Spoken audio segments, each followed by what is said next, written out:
Hi, and welcome to the Wild Wild West podcast. My name is Richie Richey of the MHRT Network. Now I got the chapeau on, not a toque, because it is not the proper Canadian attire. But we got a good show for you here today. Got some interesting stuff to talk about. A bit of a recap of the 2025, 2026 ish season for some of us. It didn't really happen for my Broncos, sadly, but again, interesting season nonetheless. And we're also going to be talking about some coaching changes because we got coaching changes for all of our teams actually on the podcast here, and also on the Chiefs. But that we already covered that last week with Eric Bieniemy coming back for the KC Chiefs.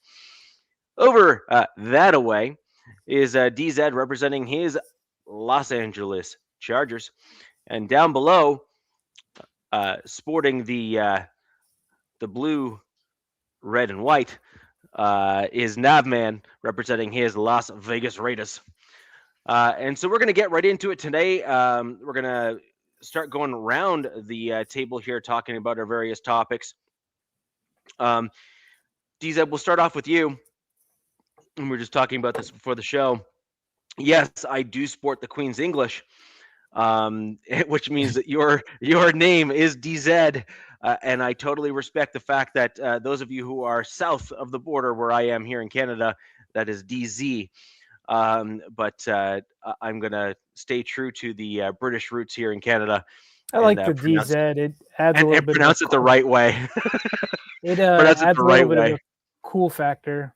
At least you're not saying aluminium. You know what I mean? Like you picked up some of the Queen's English, or do you say aluminium? No, I'm not that stupid. All right, thank you. No, aluminium is actually the right way to say it, though. Nav, it is actually. I agree. Him out. Deport him now. I'm just saying. The torch, a lift. What is there? What do they call a car park? They got all kinds of different. I mean, whatever. It is what it is. Mm-hmm. Yeah. So before last week's show, I was real quick. Oh, go ahead. Yeah, Richie. Real quick. One thing that I do think should be widely adopted in North America, because I actually think it kind of makes sense, the British English and stuff, is they call fries chips. Yeah. And then they call chips crisps. Yep. Crisps. Which then they call cookies biscuits. Yeah, well, that's just messed up. But the point is that at least crisps and chips I can kind of get behind because it's fish and chips when you have that kind of makes sense. And then crisp makes a lot of sense because they're very, very crunchy. And so it all makes sense, actually, in reality. I agree. And then muffins in the States, or probably maybe Canada, I don't know, are scones there. So no, scones are completely different. Don't cross the two.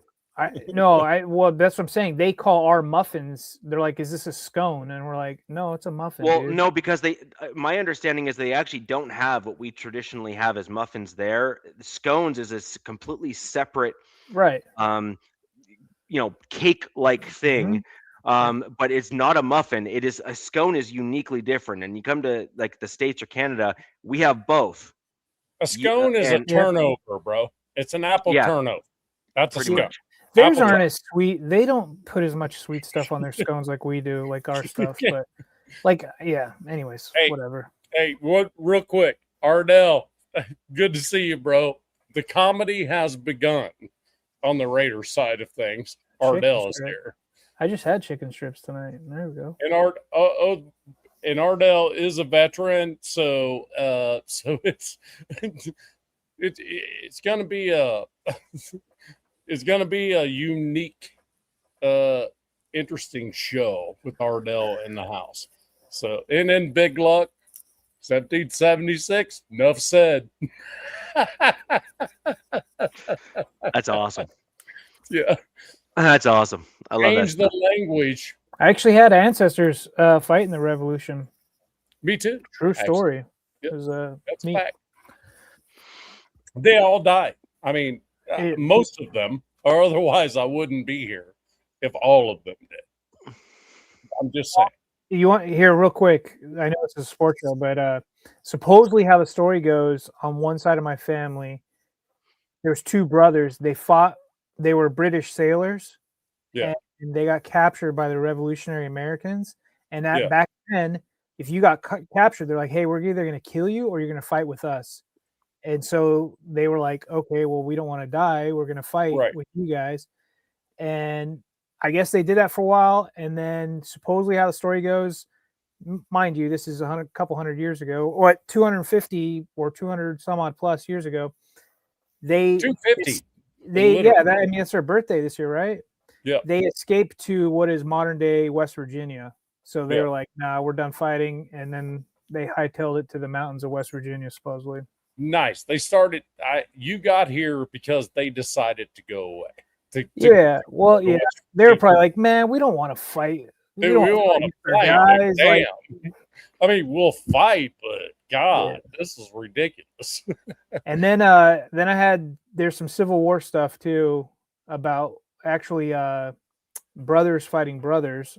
That's interesting too, but that's a whole nother day. Hey, somebody, who's this AJ Miles dude? Somebody dump this dude immediately, please. Somebody get rid of that dude. Somebody says I look like Kubiak. You're a motherfucker. You're a motherfucker. Oh, sorry. I said that out loud. My bad. Davis wants to pay me. Well, he's going to pay Kubiak. I'll come to Las Vegas. Get rid of that fucking guy. Come on. I can't add stuff like. I mean, Ardell's comment. What'd he say? Richie can still look down on the inbred fur traders.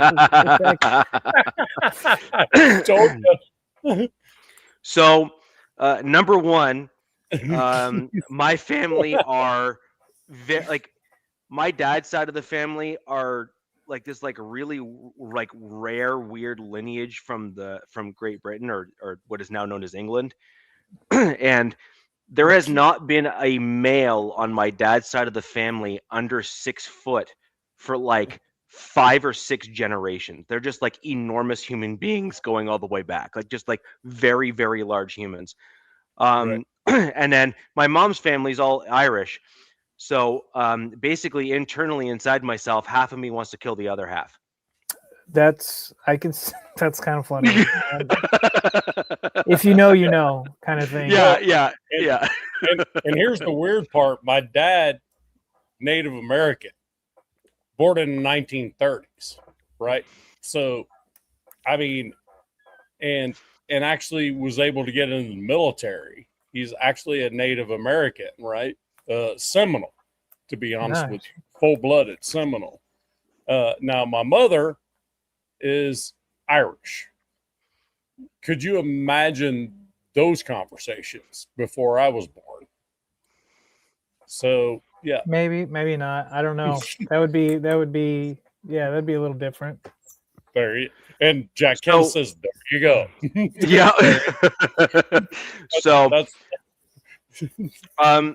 we'll go ahead and get right into it. We're going to do a full season recap, and we'll start with you, DZ there. Really, talking about we got to rehash the damn season. Well, in fairness, if we're going to be honest, despite your setbacks as a team, like if I'm you, I'm pretty happy with how my coaching and how my team generally did overall. I mean, sure, when you got into the backlog part of the season there in the playoffs, yeah, it didn't end as I'm sure you guys were hoping. It was like deja vu. But at the end of the day, you guys finished with a record that if most teams lost the players that you lost, would never have been where you were at, period. There's probably only a few teams that could overcome some stuff like that. And that goes with probably leadership, I think that goes with Jim. Jim is, when people look at Jim Harbaugh, he is one of his claims to fame is, he wasn't known for being a great NFL quarterback. He was kind of like a blue collar. He was decent. He was decent. he brought the Colts from somewhere that they've never been before. Yeah. Before like Johnny Unitas and all that shit. Right. He literally took them to the playoffs. Jim Harbaugh was the Derek Carr of the Raiders. The way that's kind of a good comp. The way I see Jim is he was like a blue collar lunch pail quarterback. Yep. He wasn't one of these dudes that came out of college that was like everybody was like, oh my God, kind of thing over. But, and then go into his coaching, he started at the really small program, but just to make a long story short, his claim to fame is not necessarily being an offensive coordinator or defensive coordinator. He is a team builder. He builds through his staff. He is what they like to call him like a kingmaker, essentially. So he knows how to pick guys and bring certain guys in together. Now, I wish he would have quit his boy Greg Roman because he was attached to Greg a little too long, and unfortunately, we went through 2 years with Greg Roman. I wouldn't say he's terrible, but it's like, dude, it's like it's that meme, man. You got a Ferrari in a parking lot of a trailer park and you're not using it, kind of thing. And that's kind of what Greg was doing with Justin. It's just not using him. They tried to make the offense go do something completely different, and then most of the season was playing YOLO ball and relying on the defense. And I'm not 100 on the stats, but you go into the playoffs with the 32nd ranked offensive line and the 24th ranked offense. And then your defense is playing statistically in the top 10 to top 5 in all categories. So I don't want to see that again. I think you need to be more of a balanced team on all three sides of the ball. I don't know where our special teams finished, but it hasn't been good these last 2 years. Am I missing comments? No. Well, it's the normal comment. Richie looks like Mike McCarthy. Oh yeah. Yeah, it's pretty much normal. That's a normal one. Hang on, I gotta put my laptop plug in. Oh shit. Oh shit. He's like, oh hell, my laptop's dying. Okay. Anyways, where do we leave off? So yeah, that's to go back to Richie's point. Yeah, I agree. Like, there's not many teams that can withstand what they lost and still compete and still, get into the playoffs. Should they have been in there? Probably not. Should they have gone farther? Probably so. Like, there's many ways to look at this. There's, would a better offensive coordinator or a better offensive line coach helped? I'm thinking so. That's probably why they fired the two. Jim that was probably a tough decision for Jim to be like, hey, Greg, we've been together. Every stop I've been in the NFL, yep. I got to let you go, bro. And that was a smart decision, because I guarantee you, if he didn't do that, the fan base would have revolted. I mean, other than Greg, yep. Harbaugh and McDaniels have some nerdy meetings I wouldn't mind listening to. Dude, I'd love to be on the fly in the wall with that. There's going to be some nerdy fucking meetings. Yeah. No, there was a guy on Instagram that made the best. He made the best like skit of dressing up as Mike McDaniel and dressing up as Jim Harbaugh. It was absolutely hilarious, and it was dead nuts of how good it was. You gotta love that, though. You gotta love that Mike McDaniel freaking rolled in the door, though. Yeah, and one of the thing about him is we don't know how long he'll be there, which is kind of like the bummer side about it, because I think he's. Do you know what I'd love to see? What's that? I'd love to see Harbaugh and McDaniels, because they're both khaki guys. Or jogger. No. McDaniel's is a freaking capri guy. He likes wearing capri. Well, look, you can have one of them wearing the women's size capris and khaki, and you can have Jim Harbaugh come in men's khakis. and then you can have the joke on who wore it best and have them match, right? Because literally that is their jam. Like they are both khaki people. It just I is would what it lose is. it in this with this summer if I see Jim come out in joggers. Like I would absolutely lose it. No, he's come out there in some freaking search and rescue pants, like those short, really short shorts. You know, those are what do they funny. call them? That Those, Jim- what do you call them? I have some. What the hell are they called? They're not the brand Softies makes the most of. They're man, your nuts hang out of them. What are they called? I don't know. We call them SAR pants. They're like silkies or Silkies? I don't know. I don't know what Dude, silkies I are. can That honestly sounds tell about right. you, I couldn't tell you what brand makes that crap, and I've never owned a pair. And then lastly, I never will. it's what the military wear. It's like what they they're just They're khaki. They're khaki shorts, but they're super short. okay. So the ones you're talking about, okay, I'm talking about the ones that they used to work out in, which are like a lighter fabric. The ones you're talking about, I know what those are. I don't know, not those. Those are a little too tight. Not those. Not those. No, I know which ones you're talking about. Those khaki ones. That was like Maybe McDaniel will get freaking Jim Harbaugh freaking get his freaking nuts down, you know, and just say, dude, just be you, bro. Let's go. The one thing that's kind of like listening to McDaniel, he's his pressers, he did his little media run. You know, from the outside looking in when he was with the Dolphins, it was kind of fun to poke fun of him. Well, like everybody's doing the chat. I was doing the same thing too. Yes, Ranger panties. There you go. Thank you, Ardell.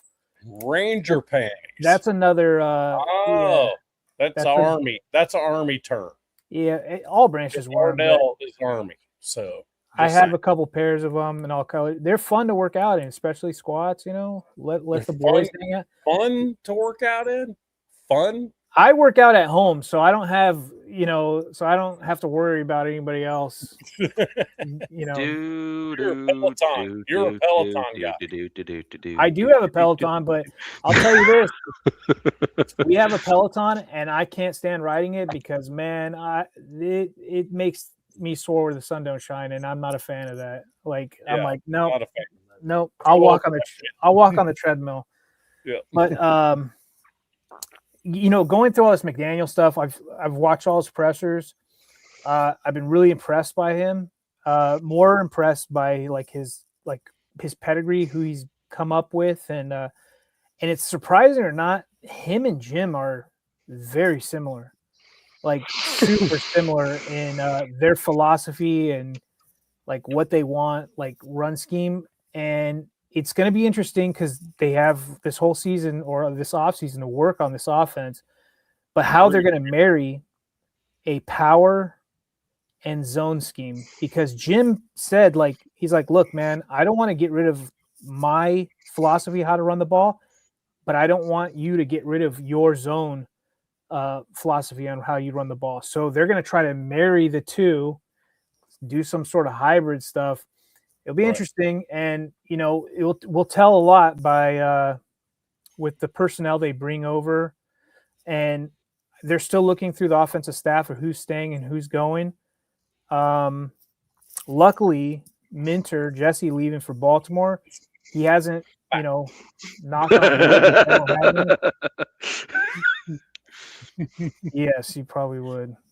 But Minter hasn't poached any of the staff, which I thought was going to happen. Now, free agency, he could still grab some players.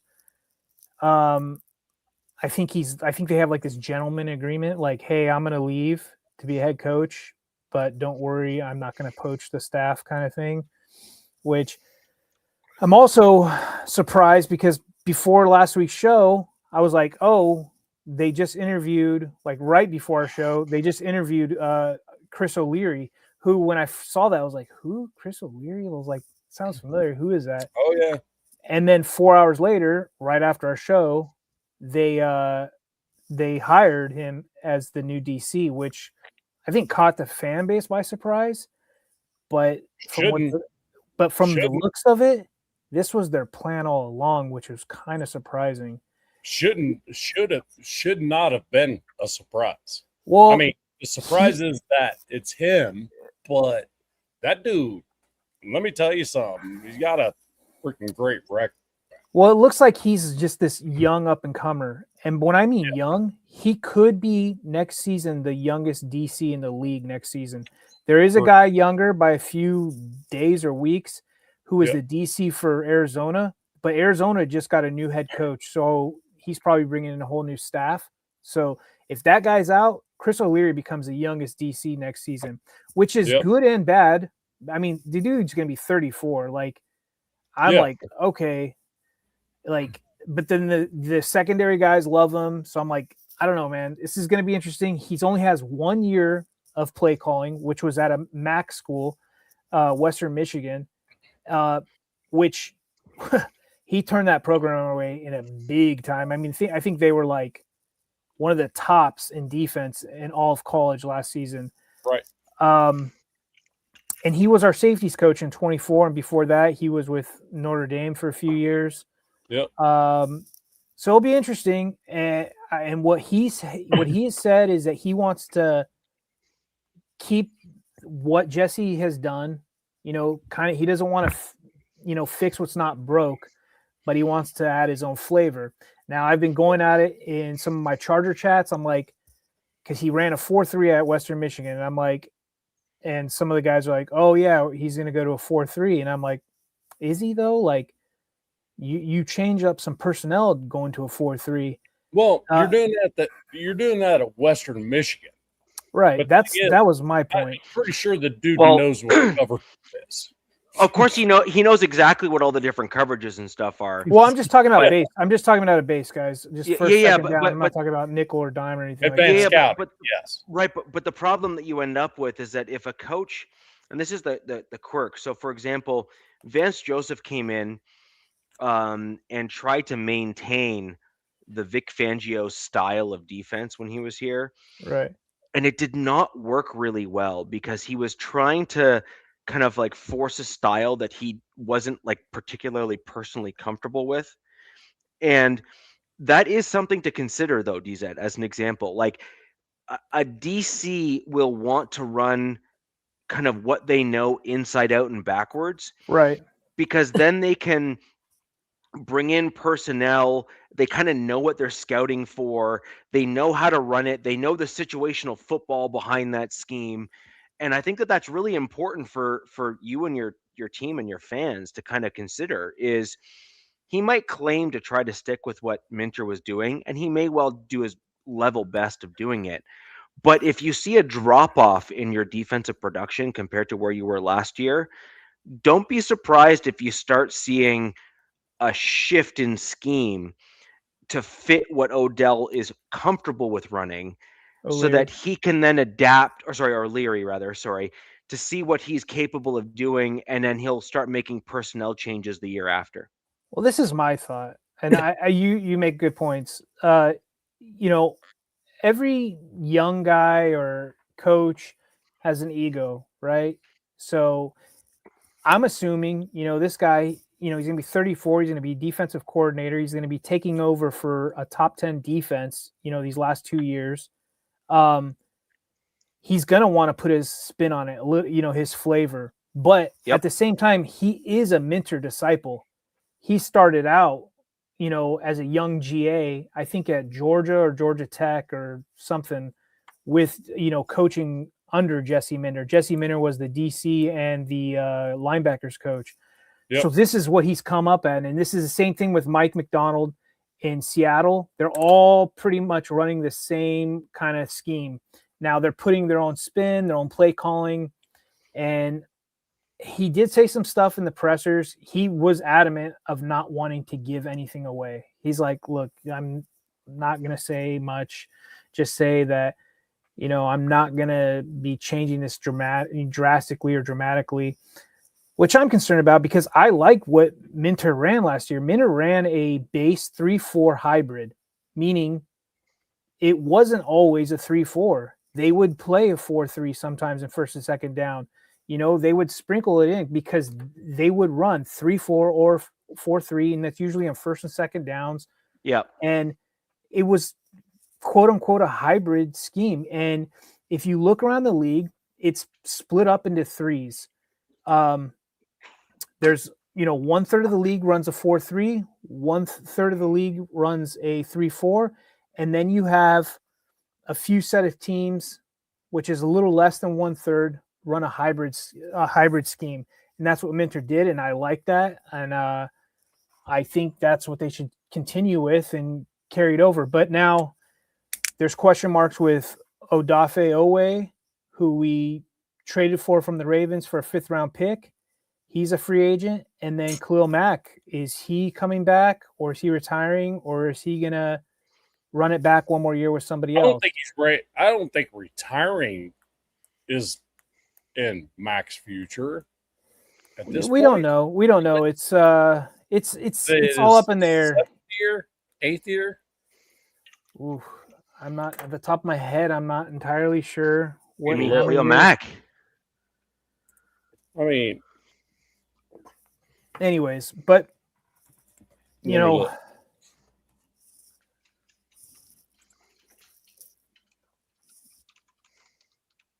I mean, keep going, bro. I'm digging. So yeah, here. so like I said kind of earlier, I will kind of get the feeling of where he wants to go by the personnel decisions they make in this offseason with free agency and the draft. Because, outside of like Tuli Pilotu, who is just at that joke of a Pro Bowl, which I did not watch, which I think the Pro Bowl is dead, and that's a whole nother conversation. It's a freaking joke. But, we don't have any D ends. We have edge players. We have edge guys. True. We don't have any, hand in the dirt dudes. I mean, Tuli can play that. And then we did have, 12 years in the league. Yeah. That's a long time. But at his position, that is 12 years is not like retirement level. Yeah. So but look, he think he can run it back with another D coordinator? I mean, yeah, he'll be in a similar, or does he go? I think he just sticks. Or does he go like, hey, I might want to go to Chicago. Maybe I want to go to Baltimore. Maybe, something like that. I don't like either one of what you just said. If those are ties to him, in my opinion. If Khalil Mack goes anywhere, it's not going to be the Raiders. I promise you that. I think it's sour against the Raiders. What would be really bad is if he just goes, Broncos are offering me $10 million for 2 years. And that would be terrible.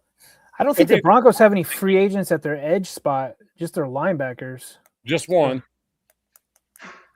I've been looking at free agency, and I'm not really too stoked on it. I mean, there's still some good guys, but Khalil Mack could play linebacker too, just so you know. They did have him dropping coverage a lot, which I thought was silly, but I mean, they did have him do some stuff. He can still play. I mean, look, dude, the guy had his elbow this season bent backwards. Yeah. Like, it was gross. And they wouldn't even show it on TV. And he came back in 4 weeks. The guy has Wolverine blood. Like, he is not regular human. He's not that. I mean, but he's been making quite a lot of money on these 1 year, 2 year deals that he's been getting with the Chargers.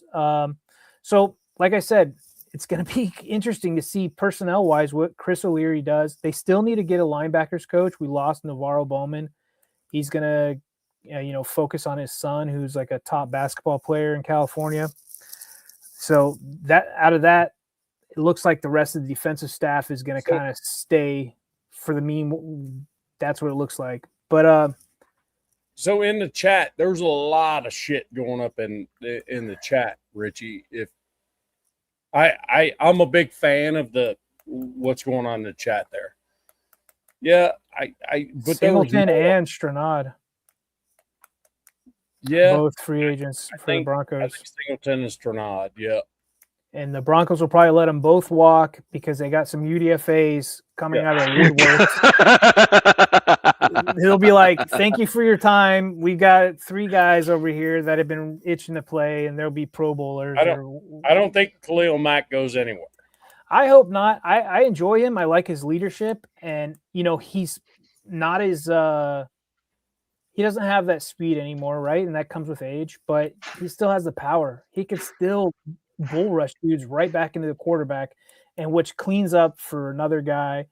So, they'll have some decisions because, like, I know with the Raiders and the Titans, the Chargers as well have quite a large amount of cap space, but at the same time, they have a lot of guys. About 130 million by the time it's all said and done. Yeah, are you talking about with the new increase? No, that's without that. So the only time I heard 130 for the Raiders is the potential departure of Max. No, we have several 1-year players that are going to be removed, right? And some of them are 8 million, 6 million apiece. Okay. So by the time it's all said and done, it'll be 130 million plus the increase to the cap. So we'll get to that. Yeah, and you know what, Nav? Like, I've looked at so many different sites for cap space, and nobody can come to the consensus of what's right and what's wrong. Like, even Spotrac doesn't have a clear picture. I mean, right now, as the Raiders stand on 118 million. And that's through who? It was at PFF? That's Spotrac. Okay. 118 million below the cap. So I saw those numbers, and then I also saw on PFF they have their own numbers. Let me see. Yeah, here we go. So from PFF, and this was like on January 27th. I don't subscribe to PFF because I'm not paying for that monthly, but one of my guys in my Charger chat does. So it was the Chargers, which is surprising, at 103. And then it was Titans at 96 and Raiders at 88. So I'm like, how does this make sense? This is the discrepancy we're seeing between different sites. I don't get it. I think they do that off what the cap hit is. Yeah, we'll see. I think it will become more clear as this offseason goes. We'll kind of start seeing. Yeah. No question. And then one other hire is Mike McDaniel brought over his O-line guy from Miami. He looks like he's bounced around in the league a little bit. He was an assistant with the Broncos. He had 14 years of college coaching before he came into the NFL. And my verdict's still out on this guy. He can't be any worse than Mike Devlin. I hope, fingers crossed. Mike Devlin was an absolute disaster. He might as well have been Pete Carroll's son. You know what I mean? Like, Devlin was horrible. That's saying a lot right there. Yeah, and the guy's resume has been that way his whole career, yet he's still getting jobs. Like, he works for Mossad or something. I'm like, how is he still being employed? But anyways, this Butch Berry guy, from what I'm hearing from some insiders, they're like, hey, man, he did pretty well with what he had to work with in Miami. Miami wasn't really investing in the O-line. And I think in 23 and 24 or 24 and 25, one of those two, they, some of this has to do with their personnel with the running backs, but they were like first and third in yards per carry. So I'm kind of crediting that a lot to McDaniel and A-Chain and some of their running backs, but they were still kind of a subpar in the sacks and things like that. If we can clean that up, that'd be great. But for the meanwhile, that's pretty much in the coaching world for the Chargers. New DC, new O-line coach. Still need. There's probably going to be some additions and subtractions, as we get closer to, like I would say, the combine. But yeah, we'll see. I mean, it's not a guarantee, Lakem, or however you say your name but yeah, there's no guarantee there will be success for McDaniels in LA, but he's been successful in most stops in his NFL career. So it's kind of difficult, like on the offensive side of the ball, it's kind of difficult to count him out. The question is he going to have the support in terms of the player and personnel within Right. the organization to get Yep. what he needs to kind of adjust to get what he wants and And how he wants to run his offense. one thing, Richie, that like when you think of Mike, because we go off of what he's done lately in Miami, is Miami was a track team, like all over the place. It was Waddle, Tyreek, A-Chain. I mean, even some of these, their other supporting cast, weapon wise, they were just a track team. And when Tyreek was healthy, it was like, oh my God. And, you know, obviously Tua, the low man on that totem pole. Tua's third string quarterback as listed on the depth chart. Yeah. Right, I think I got a feeling Miami just eats his contract and they're just Miami's going to just go, they're going under for a while. Yeah. Luckily, they're the Dolphins. They can go under. But I think Mike, this is going to be beneficial for him being under Jim in LA. And if he can get this offense rocking and rolling and they can do some damage in the playoffs, which has been the whole, you know, point to this, is Jim wants to win a Lombardi. He wants to have 1-1. He's got a natty. He wants a Lombardi. Every Chargers fan would give their left nut and their firstborn child for a Lombardi right now. You know, we are one of the 12 teams that don't have a Super Bowl win. Yeah, so if he can do this and learn how to build a staff that Jim has been able to do, he is still aspiring to be a head coach, and I could see him being a head coach somewhere in the next, you know, 1 or 2 seasons. I'd hope he sticks around for a couple seasons and they have somebody learn under him. But, you know, he's one of those like savant kind of guys, like a McVay and a Shanahan type, you know, so I don't know how easy it is that you can just have somebody like, hey, learn from him. You can't actually, like Kyle Shanahan at this point, you can't actually throw savant on him.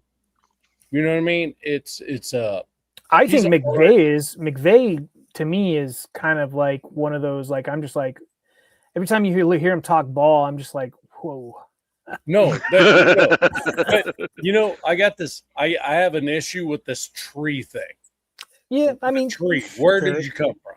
Well, like Richie said it about Fangio earlier, like his tree about Vance Joseph. I'm like, yeah, a lot of people are running that Fangio style, but they just couldn't. The same place. They just couldn't do it as best as Vic did it in certain areas. Right, but they came from the same joint, so it's kind of like when I don't think McVay has any reputation to have his own tree of people. No, but guess what? Guess what, Nav? No, you're right, but guess what? I think he's gotten 3 or 4 OCs of his to become head coaches. Oh no, I agree. So he is going to probably be. He comes from the Shanahan, right?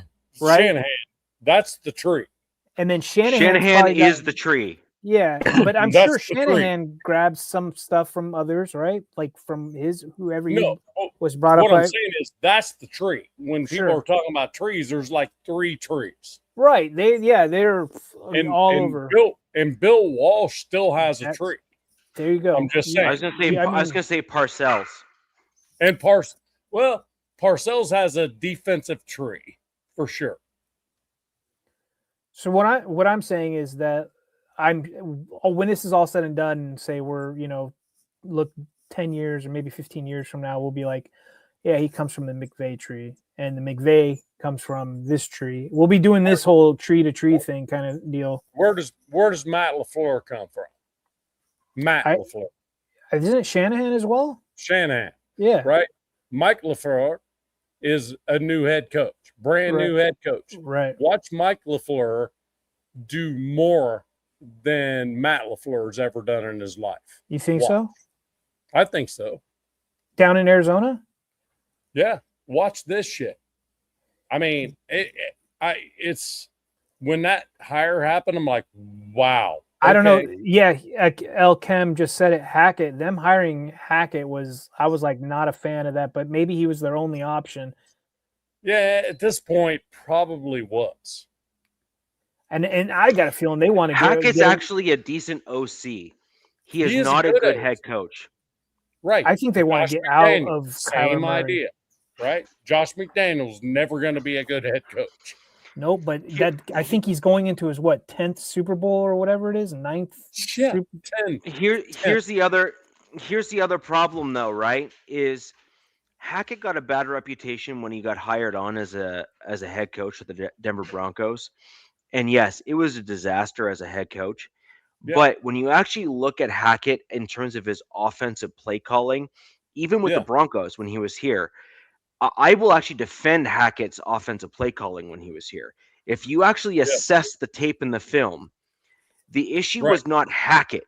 Hackett's offensive play calling, there was guys all over the field that were wide open in terms of how he called plays and what he did. The quarterbacks were just not being properly coached to actually go to, they were not going through the progression. I'm trying to think of the quarterbacks during Hackett's reign. Was it Russ? Wilson. Oh, okay. I guess I'm not going to say much. I mean, so like when you have a midget clown that's running the quarterback position, you're not going to succeed all that well. Oh man, so he's inheriting another one. Yeah. Oh no. But I mean, the thing though is that Russ, even in Seattle, Russell Wilson had a reputation of not going through proper progressions. Yeah. Like that was his jam. Throw a beautiful deep ball, but outside of that, yeah, I mean that was probably one of the best deep like arc moon balls is probably Russell Wilson. But other than that, I mean the dude Alex says it. Yes, Kyler Murray's he's going to get unloaded. That's what I'm thinking. Unloaded. Brissett is still there, right? I think they should sign Brissett. Brissett's still there. They need to sign him for at least a 2-year deal. And just I don't know what Kyler Murray and Tua are going to do. Whatever they can get out of the draft. Maybe get Barnum Tyler and steps in, whatever they got to do. You know what I mean? I mean, Jacoby Brissett's a fucking good quarterback. Yeah. He really is. People don't realize he's a good quarterback. Like Gino spent a decade. I know he spent like a decade being like nothing, being a lookover. Then he went to Seattle and had some success. Unfortunately, it didn't carry over to Las Vegas. But that's kind of how, like, Brissett. I mean, even Sam Darnold. Look at Sam Darnold. I mean, 6 years bouncing all over the damn place. And, finally lands. And we're all saying it. We're like, man, Sam, are you going to turn in that pumpkin? Or are you finally, have you arrived? DZ, he landed in San Francisco with Kyle Shanahan as a backup quarterback. That was the best thing that ever happened to that dude. Agree. Probably. I agree. Look at those guys. Who then, Purdy and Mac Jones and then he goes over to the Vikings 14-2. Now, so Sam Darnold has won 30 games. 30 games in 2 years. 30. Come on, man. Yeah. It's just we have PTSD. All right. When the lights get bright, you're like, and there's no light brighter than Super Bowl Sunday. No, but people are this is actually my big issue with today's NFL and a lot of the fans that are assessing things. You need to look no further than some of like the pro NFL guys that are now like commentating. Mm-hmm. Yeah. And they'll tell you straight up, if a quarterback goes to a team that is not run well and not coached well, that quarterback will like 99% of the time fail straight up outright. Yes. However, back in the day, when we grew up on football, quarterbacks would never start within their first few years. No. They would sit on the bench and learn. Yeah. And in year like 3 or 4 would then start making their way on the field to learn the NFL pace of play, to learn defenses. Too much of this now. Play calling, et cetera, et cetera, et cetera. And so we have long forgotten as fanalists and NFL fans, and frankly, even some of the announcers and the nonsense that I hear coming out of their mouths, is we have long forgotten that the quarterback position is one of the most difficult positions to play in pro sports, period. Not just NFL, just pro sports, period. And we used to see NFL quarterbacks like Aaron Rodgers.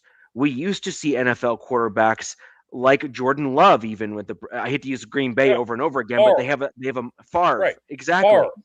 Favre. That Rodgers. sits behind. Aaron Rodgers sits behind. Favre, and then Jordan Love sits behind.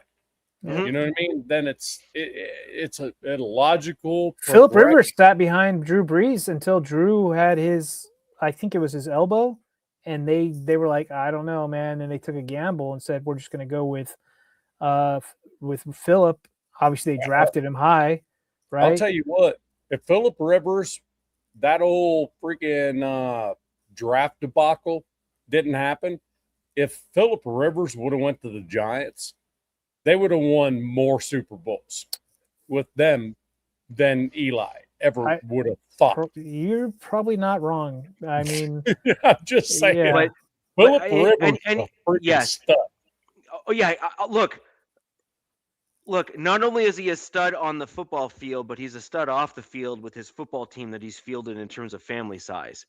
Yes. So I mean, let's just call it for what it is, man. Yeah, but I mean, but he Philip Rivers is one do of all those the kids guys. just get gift cards for Christmas? Like I don't know. They just don't hand out know. gift cards. Here we go. I mean, it's like $1 million Christmas with, Yeah, with a family. yeah. You know? but I'm looking at Rivers, for example, and he there's a handful of football players that were on like opposing teams that I had a really hard time, even though they were on opponents' teams, like actually disliking.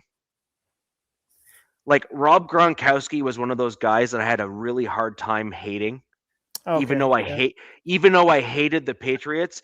Rob Gronkowski was just a dude that was like just likable for whatever. He was like the classic football player. I can see that. Philip Rivers was in that realm for me as well. Andrew Luck kind of fit. A lot that of Raider kind of fans vein. would probably disagree with you, but look, Gronkowski. Anytime the Raiders played against him, I'm like, we need to like destroy this. We need to like chip this dude. We need to do something with this guy. Do you know what I mean? That it wasn't that I hated him. It's just damn. You know, he's just big and fast. Come on, man. It's like to me. Gronkowski with his like bionic arm that arm brace thing that he would always wear, and then somehow rumble and stumble and catch this one arm ball and just like, and he's just taking because his hands are this big. It's just boom. Yeah, the ball. Like freaking 10 feet long. Like, you know what I mean? So there's some guys like that. Like I really like someone mentioned Peyton. I never had an issue with Peyton. Look, I was not wanting to watch the flag football game last night, but Jamar Chase they put him in as a defensive back, and he picks off a ball. You guys gotta look this up. Jamar Chase picks off a football, picks it off like this. Like, okay. You know what I mean? I was gonna be like, I'll take your word for it because and then takes it to the house. But then if he did something across the entire field, yeah. I mean, dudes like Jamar Chase are only built in a certain generation. Chase is freaking unbelievable. He is. I mean, good. I was like, what the fuck just happened?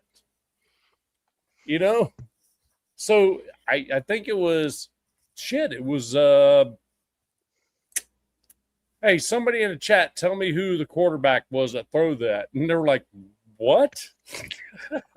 How the hell did he catch that shit? How the hell did he freaking pick that off? Because the quarterback threw it low into the end zone, to get it away from him, and Jamar Chase picks it off one-handed, right-handed low, and just pulls it.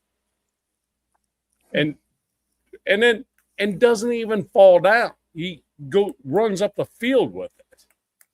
You know, I'm just like, for crying out loud. I've seen some games with Jamar Chase, like where you just watch him and just God, I think it was this season, like earlier this season or maybe last season, I was watching him play, and every snap he was uncovered. They couldn't cover him. It's just dumb. No, they couldn't cover him. He was he was so good. It's ridiculous. Yeah. And it blows my mind the Bengals haven't won like 4 Super Bowls in the last 4 years. I don't know. I got to put my tinfoil hat on, man. I look at the last 15 years, you look at like who's won the Super Bowl, and then it was like, I think it's the Bengals, and then there's one other team that are considered small market teams are the only 2 outliers of all the teams that have been in the Super Bowl. I think it was like 9 teams. It's been the same 9 teams over and over or something. And I'm just like, are those teams really that good or something else going on? No. Hey, Richie, can you put that on there from Raiders Act? What Pro Bowl? They haven't had a Pro Bowl in over a decade. No. What I'm saying is they were playing flag football. Do not get me wrong. I agree with you 100%. But what I'm saying is Jamar Chase, wide receiver for the Bengals, went in to be a defensive back and picked off a ball as if he was a receiver. One-handed, like this. Grabbed it low. It was like 2 feet off the ground. Grabbed it and rolled and ran up the field. I mean, for crying out loud, that dude is different. He's different. That dude's different. Yeah. When you get dudes like that, which, mind you, you said, I think Richie said, what, quarterback is the toughest position in all sports? Yes. I think in football, the second toughest would be cornerback. Playing cornerback is probably, and then I would say, let's take it to number 3. I would say number 3 would probably be left tackle in the NFL. Yeah, I would say those are 3 top positions. Let's see who. Nobody in the chat is trying to help me out. Who threw that pick? Was it Jalen? Was Jalen Hurts playing or anything like that? It seems like it was. No, it wasn't Jalen Hurts though. But somebody was talking about the the whole. I messaged or I tweeted at Sean Merriman, or somebody was talking about the Pro Bowl, how it was a joke. I think it was like last week, and I was like, man, I missed the NFL should have never left Hawaii, and I guess they left because of Goff. Yeah. Oh, it's Jared Goff. Yeah. Okay. He doesn't throw picks. I mean, really doesn't throw a lot of picks. So what you're telling me is Jamar Chase is beating Goff? No, what I'm saying is dudes like that say, hey, I want to be a defensive back on this flag football team, and he literally picked it off the ground to intercept that football one-handed and took it up the field from Jared Goff. Are you shitting me? That is next level freaking talent, man. Just not – nobody does that. It's not a thing. That's a good fantasy name. Beating Goff? I agree. Yeah. I agree. Anyways, yeah, I don't think we'll ever have a real Pro Bowl ever again. Beating Goff, it's a good thing. Sucks. It was something we'd always look forward to, especially when they played in Hawaii. I don't know why we went down this direction, but my apologies if that was my fault. Yeah. So getting kind of back to the topics here, obviously, DZ, you've had some highs and lows in your season. We're going to wait and see what happens with the new coaching changes, see who fits, see who doesn't. I think perhaps more than previous, this could very well spell a big change for your team in terms of player personnel and success. So when you had Harbaugh come in, he kind of like used what he had for the most part. They had to. They were like And negative 65 million in right.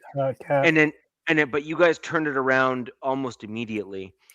I actually wonder if there might be a bit of a challenge now with Harbaugh at the helm, but 2 new coordinators at each position, each with different ways of potentially wanting to run things.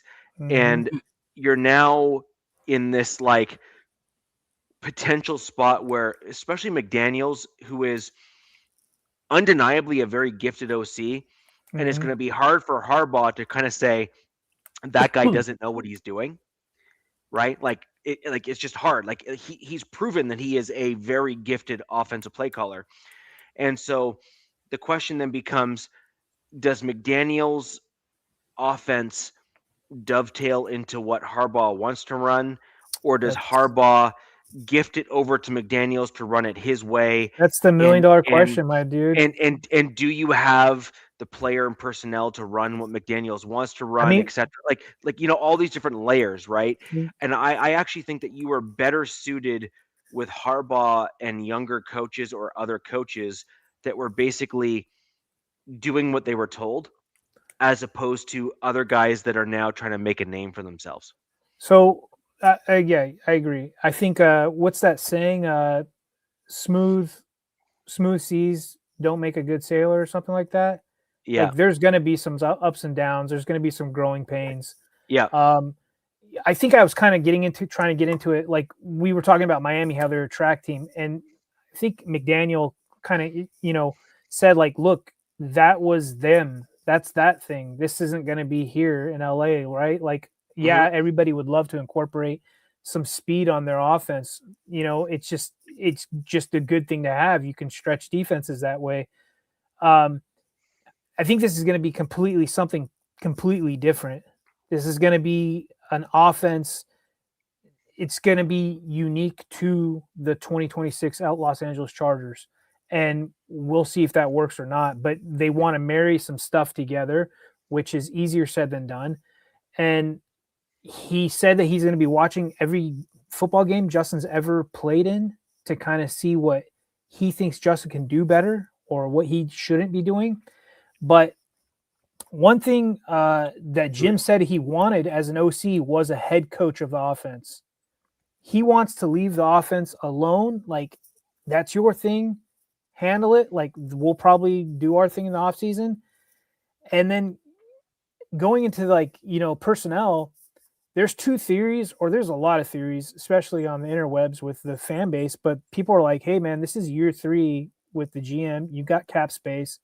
Let's not play around and do all these 1-year deals like you've been doing these last couple of years. Go in, make a splash, get somebody, get a dude that can be an impact right away.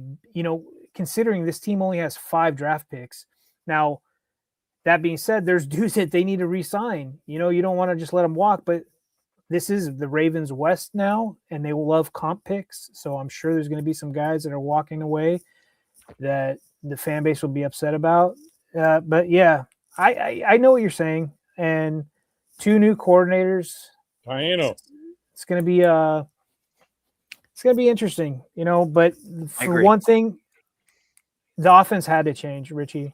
The offense, back-to-back playoffs looking complete. 100%. I agree with you 100%. I like 100%, because you can't throw every game on Justin Herbert's back. You have to have other skill players step up and be the reason. And up until now, your team has basically gone as far as Justin will fully take you, and you need to have a more balanced attack. Like you just do. Dude is going home to Madison beer every night. I don't want him to stop. I want him to still stay in love with football and not go to the other side. We've seen what happens to players when they start chasing tail. So right. Well, and the other thing is, you also got to remember J.K. Dobbins getting hurt you big time, because he was your freaking bell cow. If you meant Najee. J.K. was with us 2 years ago. Oh yeah. And then he went to that guy's team. I'm sorry. I'm sorry. And J.K. still did really good. for the Broncos under Sean Payton. I think JK was a big problem when he went down for the Broncos. Oh, right? 100%. That was a That huge was miss in the playoffs bad. for them. That was bad when that happened. And Bo Nix, your starting quarterback. I mean, could you imagine? I mean, we could be seeing the Broncos in the Super Bowl if they had probably Bo Nix and J.K. Dobbins. Do much to go right back where you were, but I think you need to do more to make it to get over that. Cortland Sutton is not going to be your only. He can't be your only freaking target. God, I hope not. No, there's a lot of theories what they want to do. So we're kind of dovetailing into my Broncos, which I'm all but too happy to critique, because I have much to critique, despite the fact that the Broncos had a very successful season by all accounts. Yes, no question. So I have a few major problems with my Denver Broncos, and I really don't care which Bronco fans disagree with me. I hope Jay's still here because I know he's a huge Broncos fan, and I'm happy to duke it out with any Broncos fan that's in the chat that wishes to. Number one, the Broncos' offensive line is not nearly as good as the stats would otherwise lead you to believe. Agreed. It is just simply that simple. Anyone that wants to fight me on that, bring it. I'm north of the border. You can come find me. It's fracking cold here, and I'll still kick your ass. Number two, the Broncos defense very much tapered off aggressively as the season went on. And my hot take on that, and that's not, I don't really see it as a hot take, I think it's just facts, is the interior of the Broncos defensive line was unable to get pressure up the middle. And that is incredibly important as the season goes on, because the weather gets colder and you need to have guys that can shed blocks and get to the quarterback the shortest possible way. And that is why DZ, you being the longest tenured both fan and fanalist here on the show, I have said long before you were on the show that my Broncos need a pass rushing D-tackle, nose tackle in the middle of my defense, because it is one of the most critical positions on the defensive line and has been for years now in the NFL if you actually want to succeed. You could be in luck because there are some guys in this draft that fit what you want. Yeah. And then a couple other big reasons, and I'll just kind of knock them out pretty quickly. We don't have a field stretcher at wide receiver and or an elite talent at wide receiver. We have a bunch of really decent guys, but nothing that's spectacular. So you have Cortland Sutton and Little Jordan Humphrey, who are both like dirty yard wide receivers that are bigger guys. You have a couple speedier guys like Marvin Mims that have proven to be quite good. By the way, Mims is a much better wide receiver than people give him credit for when he actually plays and is put in proper positions. Sure. But what we're really missing, though, is that true kind of Jamar Chase kind of wideout. We're missing that guy that sets the tone on the offense at the wide receiver position. And that's something that my Denver Broncos very much want. I'll answer this question right here now. Under no circumstances is that dude allowed back in my building. Is he still even in the league? I didn't even he's hear with the about Browns. that. He's with the Browns. He got an extension with them and everything. Did he get hurt last season? Anybody? I don't know. Don't care. Oh, he just sucked. Yeah. So Jerry Jeudy is a type of guy that basically says, I call him a fig jam guy, which stands for the F is not a very kind word, but the last part of it is I'm good, just ask me. And his major issue is he is very high on himself, despite the fact that he has poor production overall and likes to drop the ball a fair amount. He gets a couple games where he goes off and he's got a bunch of routes that he runs really well. But his problem is that he likes to run the routes his way. And this is a problem. When you're on routes that are based on timing, just because you run the route and zigzag all over the place and eventually get open, if you've taken an extra second or two to get open, your quarterback's screwed. It doesn't help anyone. Just because it looks great on tape, you've actually hurt your team because you haven't done things the right way. That is Jerry Jeudy. I don't want him back here again. He can go off to any other team but mine. See ya. Don't let the door hit you, or the good Lord split you, as far as I'm concerned. So, Richie, you're talking about like a number one. Like I was just thinking in my head, like we talked about Jamar Chase, and I'm like, okay, he's a great example. He is that guy. He is right. the Justin guy. Jefferson, Jamar, Yeah, JSN, yeah. and I just think about like where these guys are drafted, and then I look at the Rams, and I'm like, they found Cooper Kupp and they found Puka Nacua, like those guys weren't. Cooper Kupp is not that guy for them now.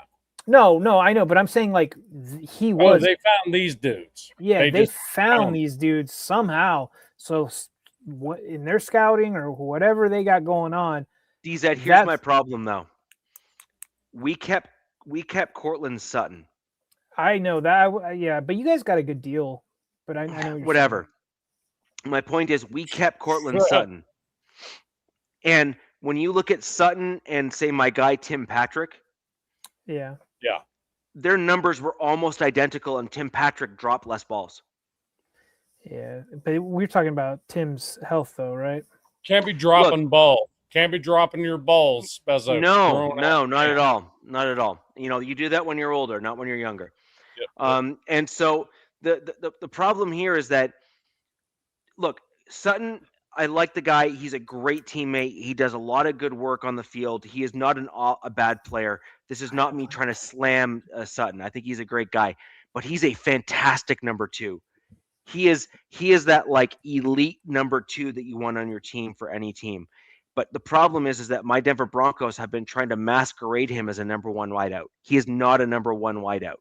Right. I agree. He's like an upper end number two. He is. Oh no. He is. He's a T. Higgins number two. I'm just looking to see where the Broncos are picking this year. You are correct, Nabman. That's exactly who he is. He is a T. Higgins guy. He is that like top tier wide receiver too. Yeah. And last but not least, I have a couple other positions I just want to throw out there. Tight end. We need a guy that is a complete all-around tight end, pass catching and pass blocking combination guy. The Denver Broncos cannot afford to have basically jags at the tight end position anymore if we're going to succeed. You need to have guys that can actually do it all and are threats. What's that guy's name for the Colts? Saubert. Well, Saubert's my guy. I like that guy, but the Colts, he's like an all-around tight end. Like Bowers is like an elite pass-catching tight end, right? Yes. Yes. That dude's the best tight end in the NFL. There's no question. For the passing, yes, I agree.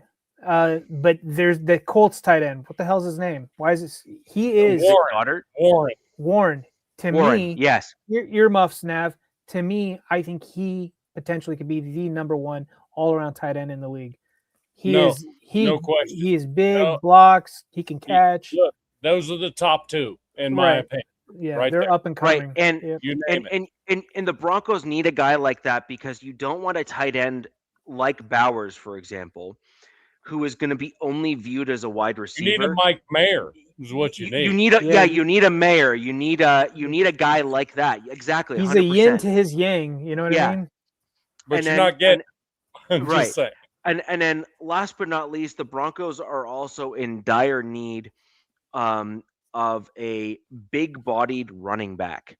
I was saying that all last season.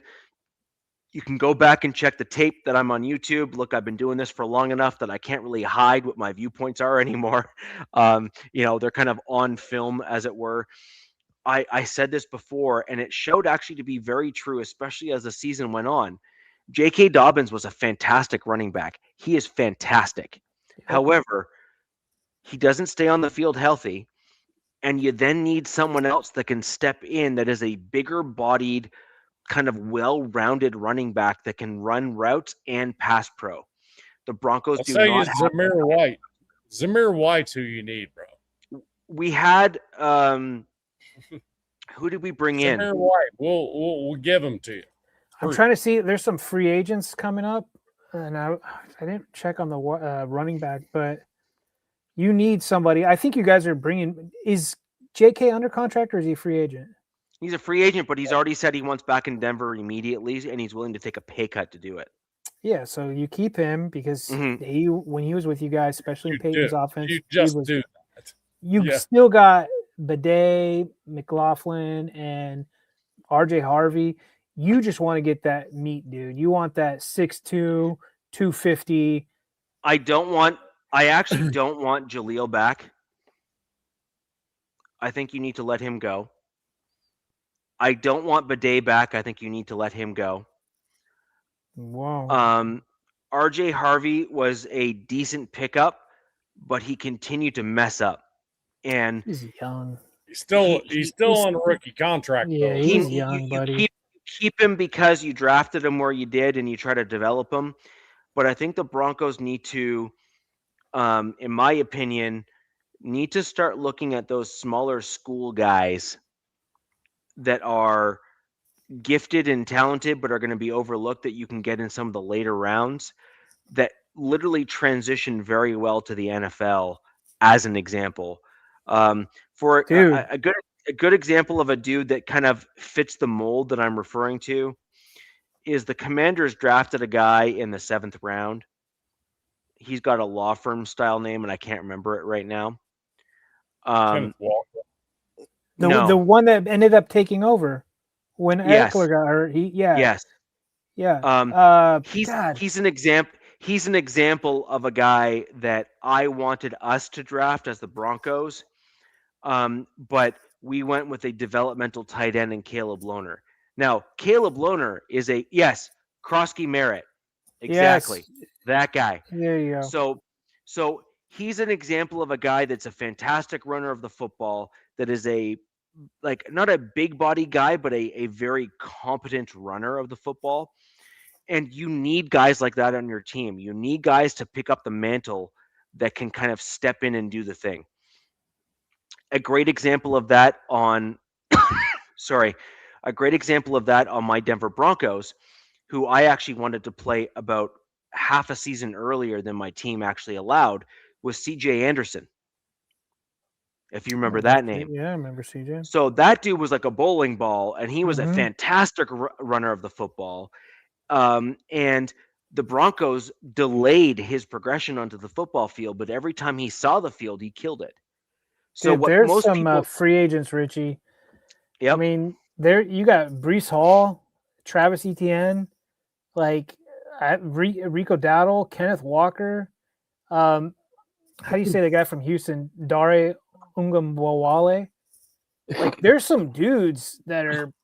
I mean, like if Denver's willing, like they can get themselves a piece. Like they can get a good guy with.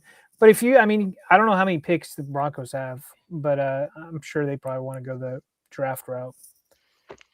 I would think.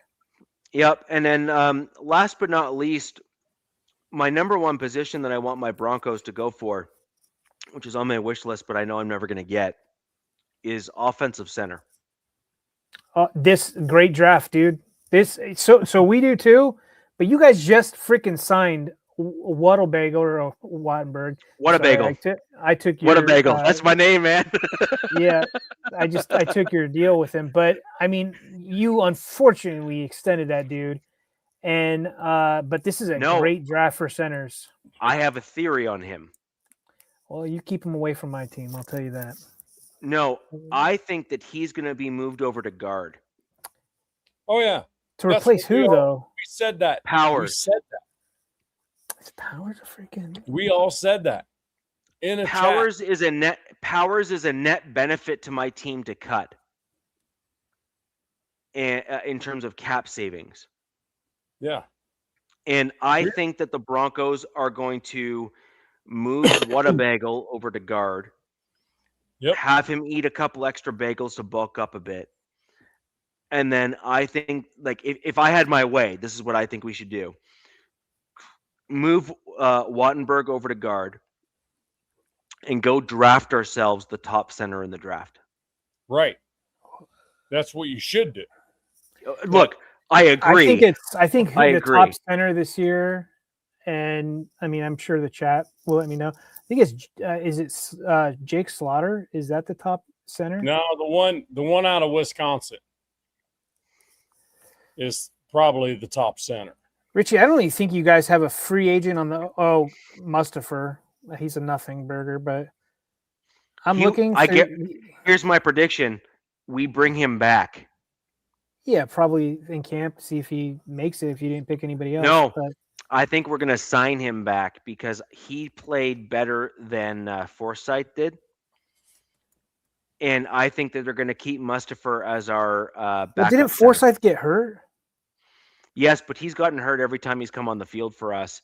Yeah. We like Forsyth at the Broncos because he played with Bo Nix in college. And we were hoping that there could be the center quarterback connection. The problem with Forsyth is he just hasn't been able to stay healthy.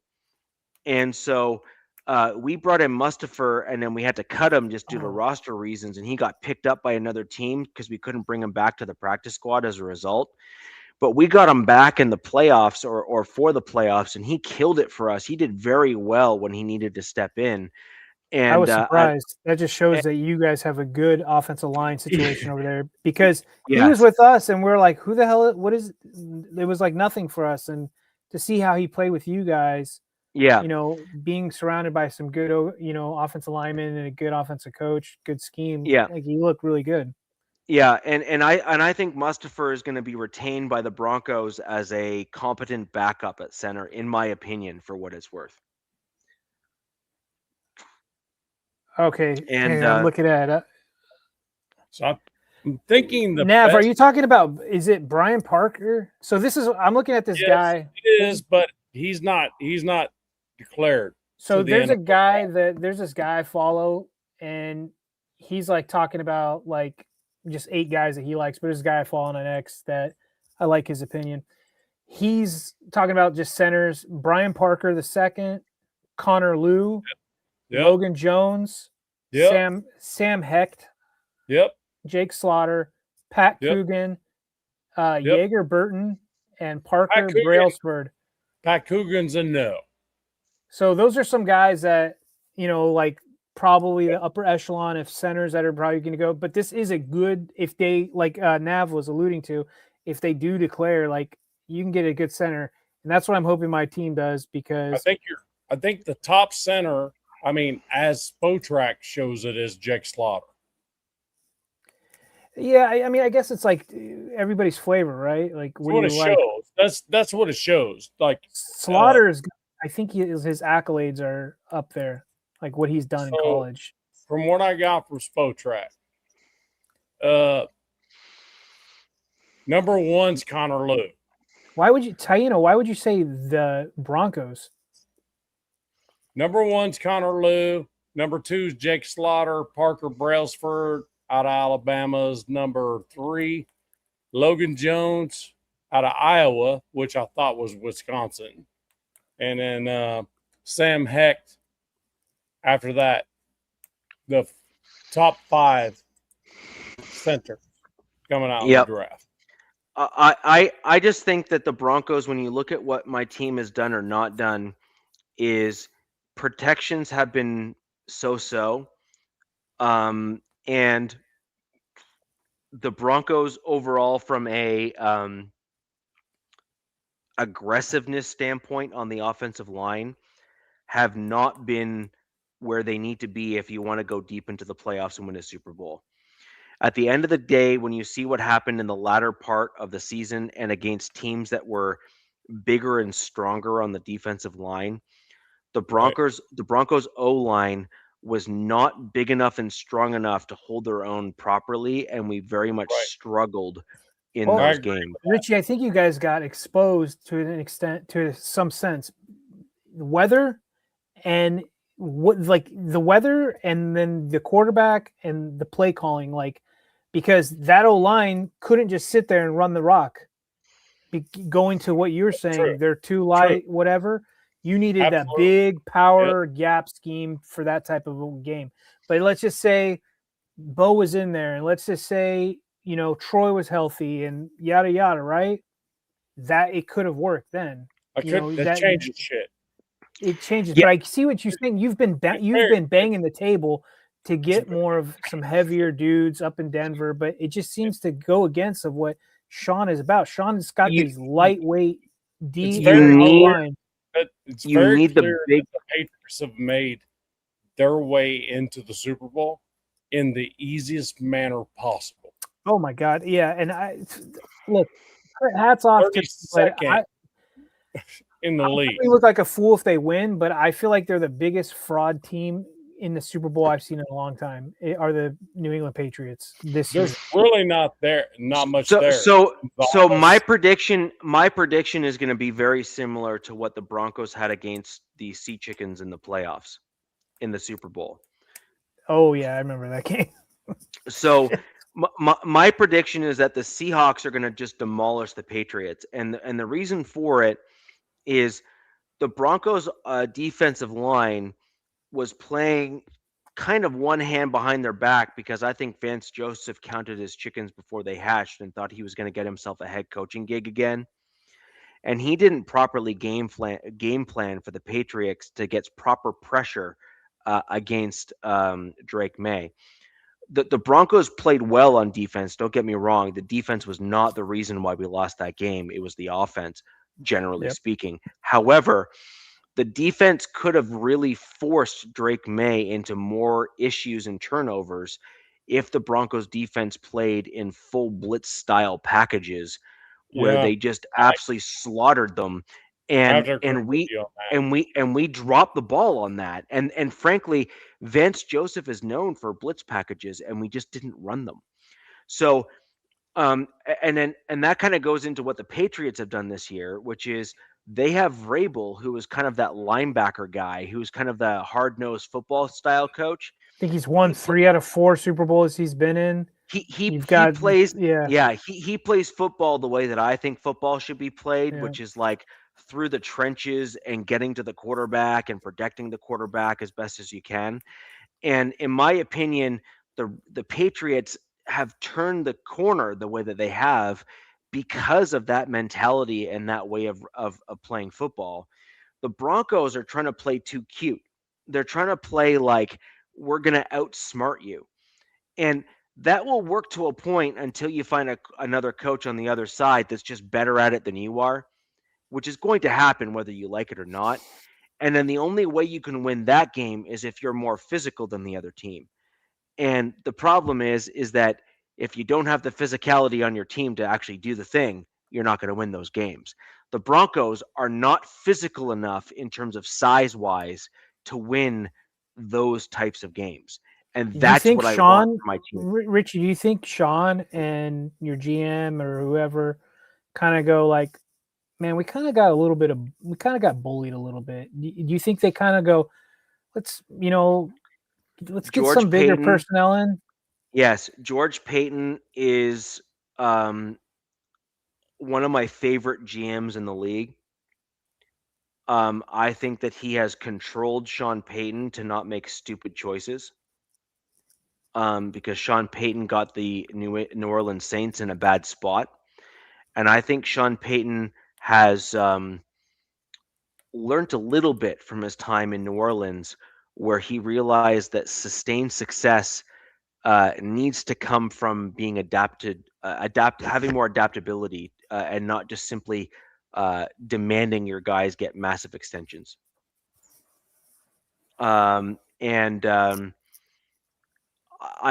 think that George Payton is reining Sean Payton in terms of his arrogance a little bit by getting these like really smart contracts and extending the right guys to do the right thing.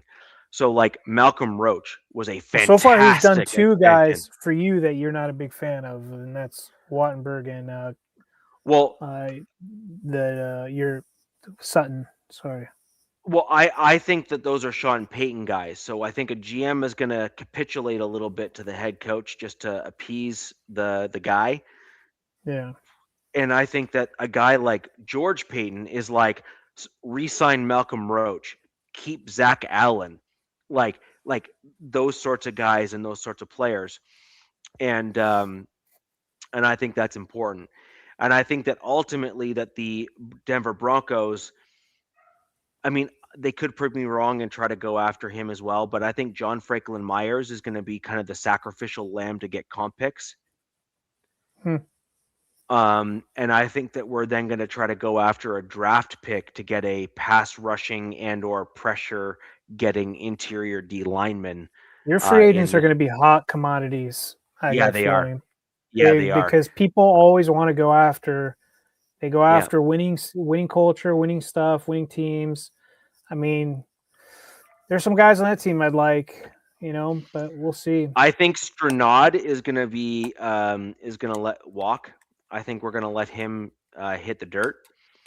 And I think that we're going to try to work with Singleton because we believe that he is going to be probably willing to come back on a team-friendly deal because he likes it here in Denver. Dude, yeah, he's just the epitome of like a northern. Like, I don't think there's a team above you. I mean, Seattle's kind of, but it's like northeast or northwest. But like he's just that style. Yeah, I was hoping like most people. What most people don't realize about Singleton. Singleton came from the CFL before he came to the NFL, and he played in one of the coldest climates in all of Canada, and that is saying something. You say Calgary? Right. He played in Winnipeg. Oh, Winnipeg, where the Jets played. Yeah. Like if you look at the temperatures in Winnipeg, you're gonna freeze your ass off just by looking at what they are. It's like a Arctic landscape. Yeah, just it is. Nothing. It is a different kind of cold, my man. That is like, look, I come from like the north in Ontario, and it is kind of cold here. Winnipeg is fracking freezing. It is brutal. Well, I know we're way colder than 8 feet of snow. I know we'll transition to the Raiders. I will take where I live for snow compared to Winnipeg's cold. Okay, we'll just put it that way. Yeah, no thanks. You're living in a fucking igloo. I mean, freaking igloo all winter. Winters there are way too long. Yep. Nav, I know we're going to transition to your Raiders in a little bit, but I was just thinking, like, all Raider Nation, like, just who your coach is going to be, what your draft pick's going to be. I'm like, you guys, like, how much more can you talk about it, or how excited? I mean, like, I was just thinking about it, like, it's weeks away, and like, already, like, okay, I know who my head coach is going to be, and I know who our future quarterback is going to be. Do I know who my head coach is? I mean, this is what everybody like. But do I really? Do I really know? I was just thinking about it. I'm like, you're surprised. The one thing I want to tell everybody is like, hell yes. Second interview done. Arizona Cardinals interview. They didn't even get a chance to talk to him. I'm pretty sure that's a done deal. I'm pretty sure. As a Raider fan, I'm pretty sure it's a done deal. So here's the thing. DZ, I think I told you that I might say something in this that might make you mad. And I swear, I'm going to throw it, just say it, and then I will tell you who I think it is. Because if it is, I'll tell you I'll be mad, and then I'm not going to be mad about it. Can I display screen? Richie, I'm going to hit present. I don't know if it'll let me or not.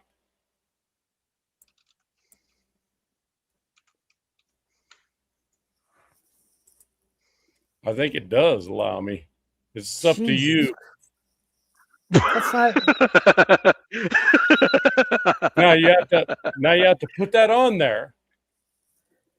Okay, so now I have to go. No. Hold on. I knew this. I already knew where you're going. You did not. Yes, I did. So look at this guy right here. Where is he? He's up top. See him right there? That guy? But you look. Jay Harbaugh. So let me ask you a question. Let me go ahead and unshare that. Let me ask you a question. DZ, come on, bro. If we get Jay Harbaugh, whose son is that? It's Jim's. But look, so Chargers fans wanted Jay because Ficken is kind of wearing his welcome with the special teams performance, but I don't see Jay doing a lateral move. No, it's not going to be. I So would he's expect gonna- it to be okay. something above that, but Right. I mean, But at the same time, Nav, real quick, Jim, unfortunately, but fortunately, has nothing but good things to say about the Raiders and his time with Al Davis. no. Working for Al. So I'm sure he's telling his son, like, look, I worked there, kind of thing. Let's not start trying to smooze the Raiders because we're going to smash you next year. Let's not do that, DZ. How do we put his guy on mute real quick? Dude, I see I'm the liquid. The Colorado Kool-Aids are flowing through his veins. He's got liquid Kool-Aid. Crazy. The Kool-Aid's right here in the IV. But I mean, dude, I've seen it. Raider Nation's really pumped. Believe me, I see it everywhere, 24/7. No, the point being, I looked at that staff. I'm like, okay, there's a lot of names on here that are actually, and then there were a lot of names. I'm like, who's that? Where'd he come from? So the exciting part for you guys is going to be like who your DC is, who are coming over position coaches. Jim Schwartz, that would be a great, because if we're going to go young everywhere, might as well bring a Jim Schwartz, vet. Slap him over there and go, look, dude, I've been a head coach That'd be for the Detroit Lions. Yeah. For the Detroit Lions. So let me tell you something about not being able to live up to potential. A dude like that is pretty cool. But I think the defensive coaches actually are more important. And guess what, Nav? Jim and what is it? What's his first name? What's Schwartz's first name? Is it Jim as well? No.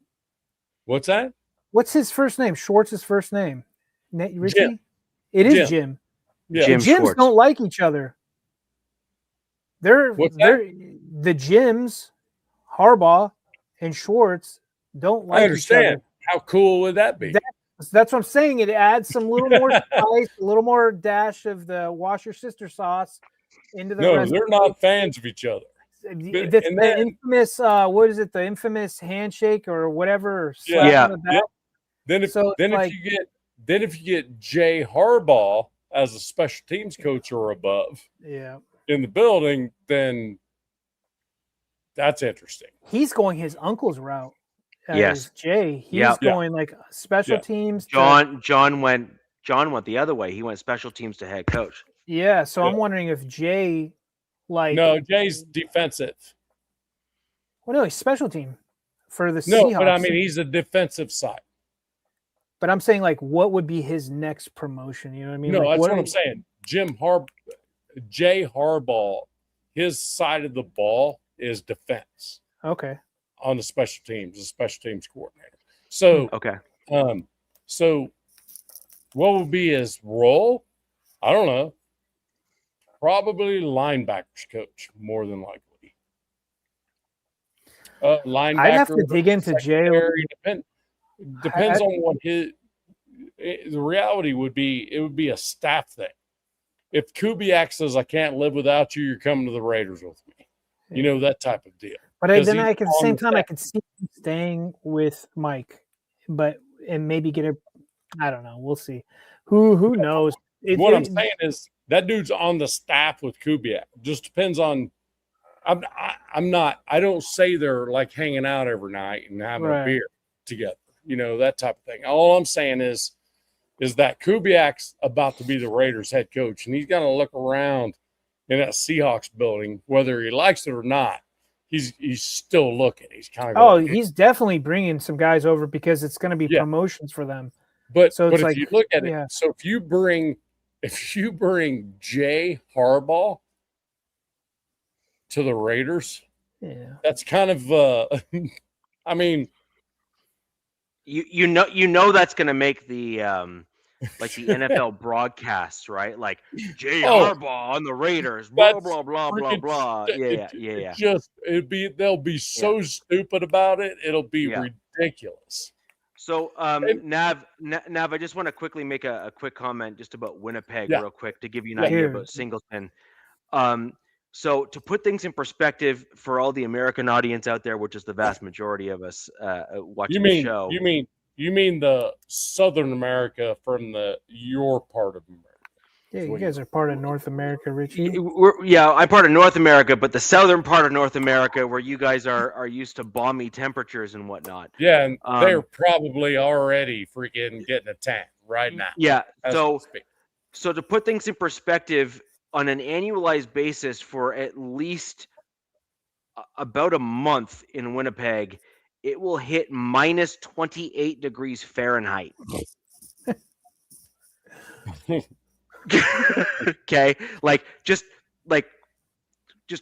get yourself there. Just put yourself in a perspective of if you open the door and take a breath, all your snot freezes immediately. Right away. Just the stuff that has to go in for just working around there, like for people who work for the city.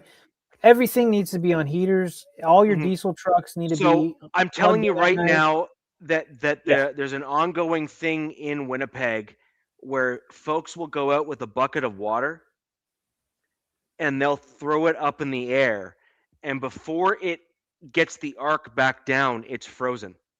That's wild. Wow. Okay, like you can go online, you can see the videos on like YouTube and stuff. That's kind of freaking cold I don't deal with, but I'll tell you what I'm sick of dealing with right here is this freaking bipolar freaking shit that's going on. But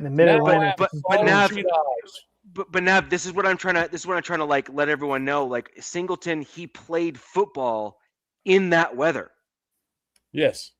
That's dangerous, man. He is a different type of football player, and that's why he's just built different. I didn't know there was actually a football attachment to that. Did you, DZ? I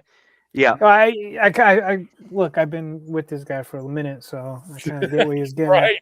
But the only other team I could think of him playing for would probably be the Packers, or maybe Buffalo. Packers or Buffalo. Those are like the other ones that fit Singleton's kind of style. You gotta do what you gotta do to keep a dude like that. Yes, exactly. 100%. Yeah, 100%. And he's half Canadian. I can't remember if his mom or dad is kind of comes from like Saskatchewan or Winnipeg.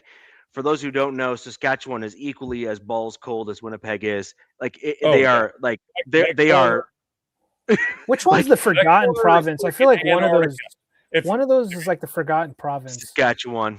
Yeah, it's like nobody ever talks about it. They're like, Saskatchewan is one of those provinces that you can just look across and you can see across the whole province from sitting flat.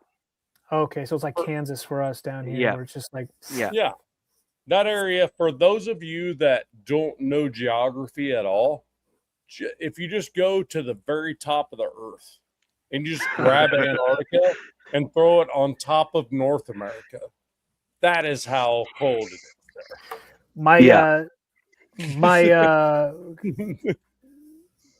I was just thinking about something. I know that Richie talks about how Canada is cold. One of the funniest things I heard was like a Texan.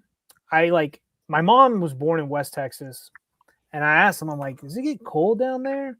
Right? Like, it was a stupid question because Texas is way south, right? And he had the funniest thing he said. He's like, because in wintertime, he's like, there ain't but one tree from Canada all the way down to where my ass is at. And he's like, it gets cold as hell. And I'm like, but the way he said it made me bust up laughing because if you think about it geographically, there's nothing like if you go from West Texas up to Canada, that's like plains region, and there's nothing. That's like there's no forests and trees and something like that. Richie, just to confirm that. So being in Nevada several times, you know what I mean? Like Fallon, Nevada, or Reno, that area. So it can be 70 at like 3:00 in the afternoon. What are you doing in Fallon, Nav? Oh, Navy stuff. Yeah, exactly. Sorry. Did you say 70? No, what I'm saying is say it's 70 degrees Fahrenheit at 3:00 in the afternoon. 2:00 in the morning. 2 o'clock in the morning, it's -2. Yep. The Without desert is a she You know is what I a mean? So it's fun like bee. nice. You're in shorts, and then you're freaking wondering if your furnace is gonna hold up. Yeah, You know what desert's I mean? crazy, man. Like I'm so if you see DZ, right, it stands for Desert Zombie. That's like that was like a thing I made a long time ago. But the desert, it could be like 80, 70, 80 in the day, and at night, if you get a good wind coming in, Oh yeah, oh my God. Like it's yeah. It just wipes you down. yeah, It's desert's it's trip. a little bit different, Richie, from perspective. Like even here in Tennessee, so it can go like today. It got up to 40. We just like melted all the snow. So it's like, no, we're gonna go to 20 and we're gonna rain. So now it's a big ice field out here, you know. So it's kind of like not to that extreme, but I'm telling you what, out in like Nevada, it can be like 80 degrees Fahrenheit. Yeah. And at 2 o'clock in the morning, it's like -5. So it's, you know what I mean? That's my weather. Like that's what I have right now outside. Right. But you do that all the time. The thing about it is it's like you're in shorts and then 12 hours later, you walk out the door and your snot freezes, you know? Yeah. No, I could appreciate world. that. Yeah, I could appreciate that for sure. But like I'm used to those extremes here as well, not quite to the same extent. It'll go from in our springs and falls here, I will have close to that same extreme. I will have like it's like 10 to 15 degrees Celsius, and it'll go right down to like -12 at night, which is almost that same extreme. But we'll have snow on the ground still, right? Like so, we go through those massive extremes as we go ebb and flow, and it can get pretty aggressive here too.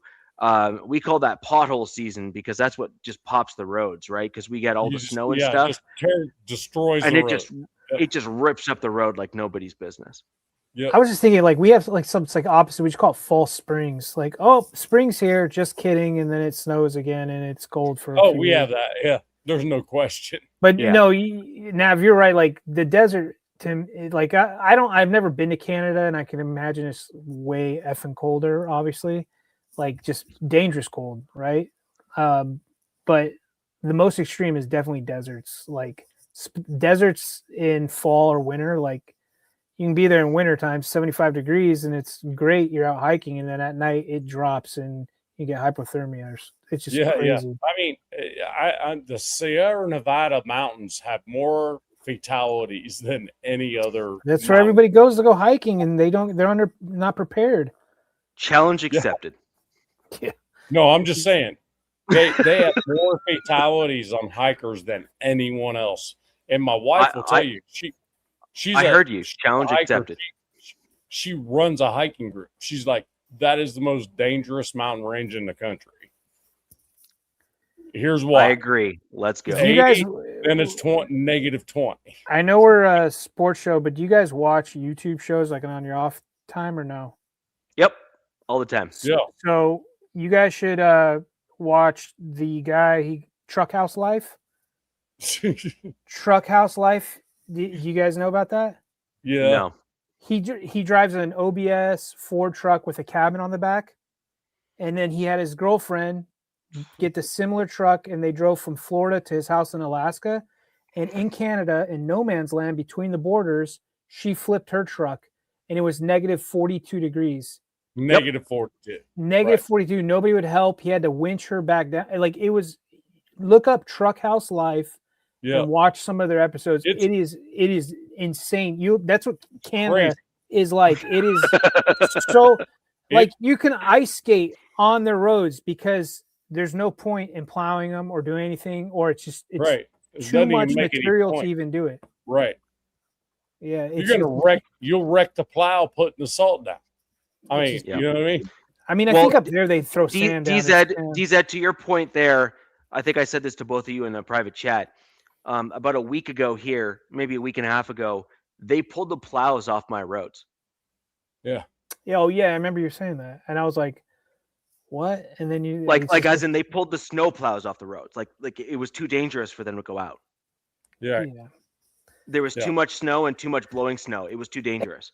And you guys don't salt. It's And sand, that's right? in Canada. And that's Or in do you Canada. No, we sand- salt and sand, but Yeah. like again, I'm gonna take a photo for you guys in the private chat. The sides of my roads are taller than my SUV in terms of the snow mounds at the side of the roads. Yeah. No thanks. Like it is that much snow. Like there is that much cold weather here. But you got to admit, it's weird when you're like 70 and then you just go to like negative 20, like in moments. Oh, Oh, yeah. it's bizarre. It's bizarre. Yeah, I don't think absolutely your bizarre. body can like prepare for that. That's too much of a drastic change. Like to be There is very few spots in my neck of the woods that goes through that. I live in one of those areas that often has those types of temperature swings, and you get people get real sick real fast. Yeah. DZ and I can both tell you that these swings can happen and no weather forecast. I live in the mid-Atlantic. He's in the southeast, which is it's not far from the mid-Atlantic. It's pretty much the same. The weather here is drunk like multiple times a year because it's just in a weird spot in the country or geographically. Like they said, yesterday's forecast here was that it was going to get up to 50, get rid of everything, and then be sunshine all day. Haven't seen the sun all damn day. Guess what? New forecast. 3 inches of snow overnight. But Jack Kenna, who lives in California, like he doesn't even know. Their weather is so predictable and so like level that it's just constant like awesomeness most of the year. Yeah. Go to the ride of the Sierra Nevadas and then drive back over again and see what the difference is. You'll notice. Yeah. So Nav, on your team, getting kind of back to the football side of things here. Sorry. I think your team is, I hate to say again, but again, the most in flux compared to most of the other teams in the division. There's no question. I agree. And that's not necessarily meant as a knock. I just think it's factual. No, it's and so then the question is, who fits, who doesn't, and I think a lot of that's going to be a big question, right? Yeah. So I have a list of folks that I would keep, and doesn't include rookies. So took rookies off the table completely. So if they're on a rookie deal, they stay regardless. Yeah. Just to make it easy. So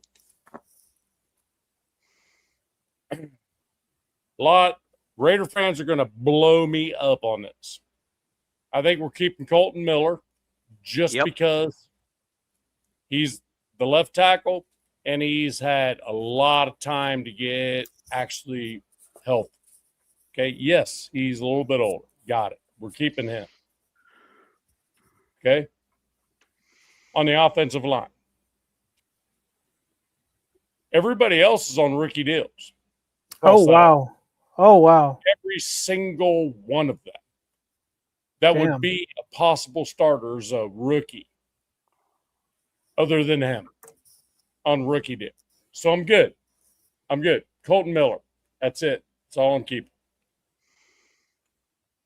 DJ Glaze is kind of a question mark at the right tackle position. He is he will be a rookie will not be a rookie by the time the season starts. March 11th, he will not be a rookie anymore on a rookie deal. So that's a question. That's the only one I keep. So then I look at quarterbacks. Who do I keep? I keep Aiden O'Connell. That's it. Because that dude is the one dude you don't have to pay a lot to. You don't have to pay a lot to this guy. And he's still going to be the backup when you ask him to be. And he's probably one of the better ones in the league. Better backups in the league. Because the dude's come in and got his ass handed to him on 4 different regimes. You know what I mean? Come on. You got to keep that dude. You got to keep AOC in there. I don't care if you got to put him on the practice squad. I don't care. He needs to be in the quarterback room. And then my other one was Trey Tucker. Got to keep Trey Tucker. Yeah. If nothing else, for Jack Besh to understand those type of slants and ups and outs and type of stuff that Trey does, because that's what Besh would be expected to do. Okay. But I'm telling you what, the only quarterback in that room before the draft should be AOC. That's it. I'm telling you that. Running back. Again, rookies. I think we keep Mostert because we just need the powerhouse dude in there. And if we, for however reason, end up with a 7th round freaking blockbuster running back, you grab it. You know, and then Mostert maybe is number 3, but in the running back room, he's worth it. So he'll need to be re-signed because he was a 1-year deal. But on defense, look, wide receiver is a thing. It's going to be a thing. It's always going to be a thing for us. Never been able to get that right until we got the defense wrong. When we had Jerry Rice and Tim Brown on our team at the same time and Rich Gannon, that should have been 2 or 3 Super Bowls. Not wrong. You know what I mean? So I'm not going to stay on that long. So defensive line, I don't think Max Crosby, I don't think you can deal him at all until that stuff heated up crazy today. I know. I'm sure you saw it. But here's the thing. If you do that, $18 million for the next 2 years we eat in dead cap money. Because the rest of this year is guaranteed to win. So over the next 2 years, we'll pay that back to him. Dude, I'm seeing that you guys could get more for him than what the Micah Parsons trade went through. People are saying, and that 18 mil that you're saying, I'm sure they just eat it up because the rewards are going to be greater. But it's dead cap money. It's the thing is, it's something you can't spend, you can't borrow against. I don't know what you guys' cap looks like in 27. No, it's dead cap money when you do that because he's the last year of his deal. So the thing about it is, keep Max. If you want to deal him at the beginning of the season, trade him that way to a contender, looks like to be a contender, that's where you get your money's worth. That's all I'm saying. I'm not saying look, I love Max Crosby. Right. Don't get me wrong. I don't want to lose him as a Raider, but damn it, I want the dude to win too. And the other thing is, if we can benefit from it, we don't benefit from it trading him now, like March 11th or after. Trade him in season when a team needs it. That's when you get the value. That's all I'm saying. But I will say keep Max. And Adam Butler, I want to keep him. Malcolm Kuntz, this dude on the defensive line, when Max was obviously hurt and they're still double teaming him, Malcolm Kuntz became that dude. This is his 4th year. We drafted this guy. You know what I mean? It's not like, he's homegrown. Got to bring him. Got to keep him coming. Right? Keep him. And the back and the back end, not much. I got not much for you. But Jeremy Chen, if we can keep him as a straight up strong safety, we keep it. He's on a 2-year deal. Stokes stepped up and played Pro Bowl level. Yeah. 4 or 5 games at the end.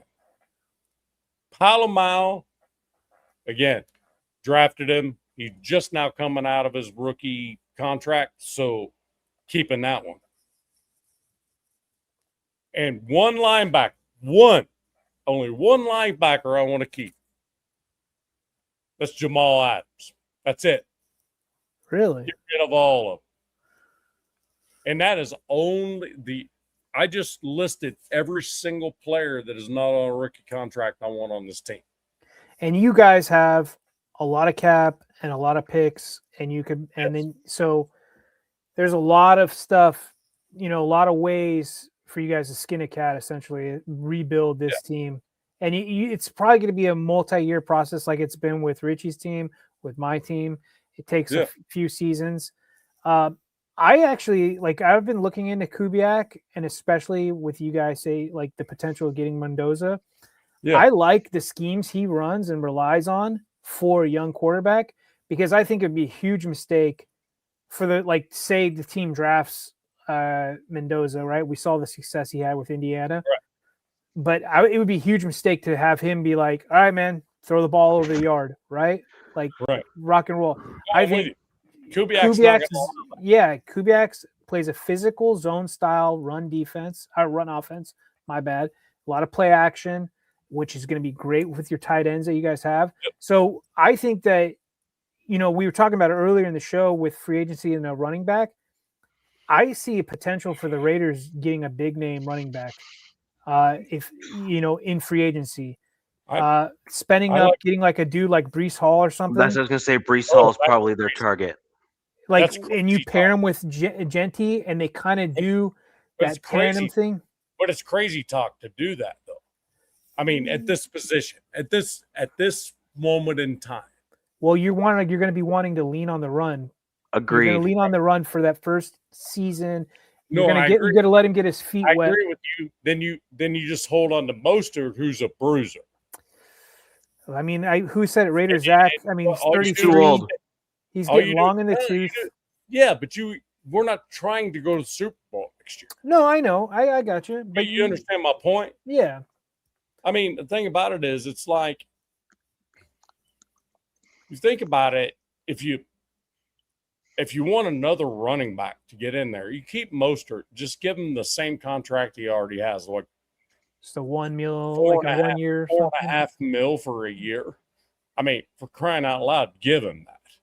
Yeah. And then you get in the draft and you get in the 5th round, and oh, by the way, Black's there, or Nimby.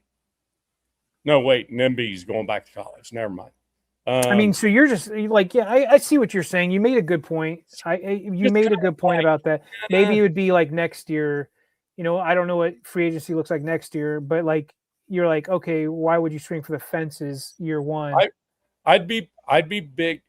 What I'd be big on is here's my deal, and everybody's gonna freaking I'm gonna get bitch slapped on Instagram for this shit. Promise you, by a few guys. Mendoza. If you don't do it, you're going to always regret it. That's my thought process. You got to. That's got to be the number one. Dude, it's in the there's closet. no question. Especially Kubiak. I am 100% sure it's like, hey, if you're drafting this fucking guy. Oh, sorry, throw an F-bomb. If you're drafting this guy, then yes, I'm there. You know what I mean? It's like a whole dance. But the thing about it is, once you do that, I think it needs to be one defensive, like, stud. You know what I mean? Like defensive tackle, defensive end, something. Somebody in there in the defensive line or a linebacker. Because like I said, the only one I want to keep around is Jamal Adams. Dude, there's a linebacker in this draft. God, and I forgot his name, but I think he's like Rodriguez. Oh my God. Rodriguez. Oh my goodness gracious. And he's projected to go into 3rd. He's the same guy that won every effing award you can win in collegiate football. Texas Tech. Yeah, and he's like this cerebral, like he was the ex-quarterback, right? That turned linebacker. Yeah. That's Jacob Rodriguez. Oh my God. I just got hip to him just like recently, just a few days ago. But he's projected to be in the early 3rd, late 2nd. Yeah, I don't see. I like one of these teams, like maybe Ricky's team. Freaking, why not? Let's add this stud effing linebacker to our group. Pick 30. So let's go out in a second. Let's get that linebacker to add to Jamal Adams, because Jamal Adams is more of like a strong safety linebacker type guy. He's like outside linebacker, right? So you're going to need that dude with the green dot. However, we already have Tommy Eichenberg. Oh, by the way, best linebacker in the country when he was drafted. Right? Tommy Eichenberg, yeah. Ohio State, national champion, that guy. But look, dude, these Ohio State guys have not been panning out in the league. They have not. I don't know. But we drafted one of their like team captains at linebacker a few years ago. I think it was under Telesco, and he was like a nothing burger. And then just always banned? Who got banned? You missed those comments. You missed those comments, Mav. My clan robe is hanging up next to me. Richie's a cokehead. Like, really? Yes, they're pretty creative, but probably not tolerated here. Very creative comments, but yeah, you're not. Hey, Richie, we're gonna have to figure out some point how I can actually remove people, because I've seen some pretty crazy shit come across there that doesn't belong. You know, one guy that really impressed me this year, that's kind of going off talking about linebacker, is the kid out of UCLA that went to the Browns. Starts with an S. Why can't I? Swearinger? He's not that impressive. Yeah. Was it He's not that impressive. He's not that impressive. You can't remember his name. Bro. He has a weird name. He came out of UCLA. He's a linebacker. Swearinger? Something like that. He's got the. When you say Swearinger, you're reminding me of one of my favorite shows. It was a show, like an HBO show it was like about a mining town or something. Anyways, that guy, but he played on a really good. Carson Swishinger. Yeah. Swishinger from Cleveland Browns. He's got to be one of your like rookie defenders or something. He was amazing, but he did play, on a really good defense. So there's that. I don't want to take it away from him, but he was great. Yeah. I mean, the thing with the Raiders is there's so many little pockets of stuff we don't know. We have so many unknowns. Carlos Rogers, Charles Grant. We don't know. They didn't get a chance to play. Pegues. I can see that dude in an I formation. I mean, on the other side, Nav, who knows if they're even fits for what Kubiak wants to do. No, Kubiak's probably going to go, all right, what we got? You know what I mean? I mean, it's going to be one of those where it's like, okay, I know that this is my eventual quarterback, but is he my quarterback today? Like Mendoza. I don't give a shit if that's why I want to keep AOC. AOC's been through the ringer with the Raiders, and he's still there. He could have asked to be gone. He could have asked for anything. Now, let's just walk away. I want to know if there's any like Kubiak schemed free agent, like veteran quarterbacks that are going to be available. I mean, really, Kyler Murray's the only one that comes to mind. But also, then you have Tua, who was put back to third string before McDaniel got fired. I mean, yeah, but no, those dudes, that's not the kind of dude. You know what I mean? Both of them are kind of them, and I don't know if that's where you start. You know what I mean? I think Cousins stays in Atlanta. He's going to, because probably Penix is not going to be the starter. Let's see what happens. But Penix, they would have kept with Atlanta. I think that's what got what's his name fired, is that they didn't go with Kirk Cousins earlier, because they would have been Morris. Yeah, because they would have been a playoff team. The Falcons actually looked like Super Bowl contenders there for a moment, because they're going for 400 on offense pretty much every game and holding defenses to like. I hate to say it, but I think because you remind me of the Falcons, the Ravens got their offensive line running backs planning guy, I think Leonard or whatever. Ravens are building one hell of a staff, and Jim Leonard, they're going to be a problem. Baltimore's going to be a problem next year, I think. I just think Raiders wise is kind of like a wait and see for us. Yeah, you have a huge staff to fill out. I think that the Ravens are going to be a bit of a problem at first, but I don't think Lamar Jackson can stay healthy. I'm not saying anything because there's Lamar truthers that are fans of.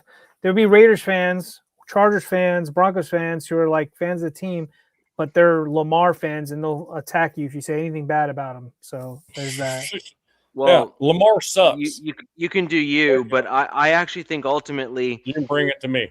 Lamar had potential in the NFL, but he relied too heavily on his legs to try to gain him the extras and didn't develop himself mentally to then start learning how to play from the pocket soon enough. And now he's paying the price. His body took the beatings and now he can't stay healthy. So that was one of the points I was going to get at. He has my issue with him is, okay, you say the beatings and they've taken a toll on him. My issue with him is he checks himself out. He'll check himself out of the game, or he'll miss games for like a back thing, a backache or whatever. And he's just gone. Luckily, they've had really good backups in Baltimore to kind of carry. He was actually a healthy scratch this year one time. Is that right? Yeah. I was kind of annoyed, but it's coach speak. Jesse Minter's like, I get the opportunity of coaching the best player in the NFL, and I'm like, come on, man. You don't like really? Okay. Well, you guys do me a favor. Who is the best player that ever came out of the University of Louisville?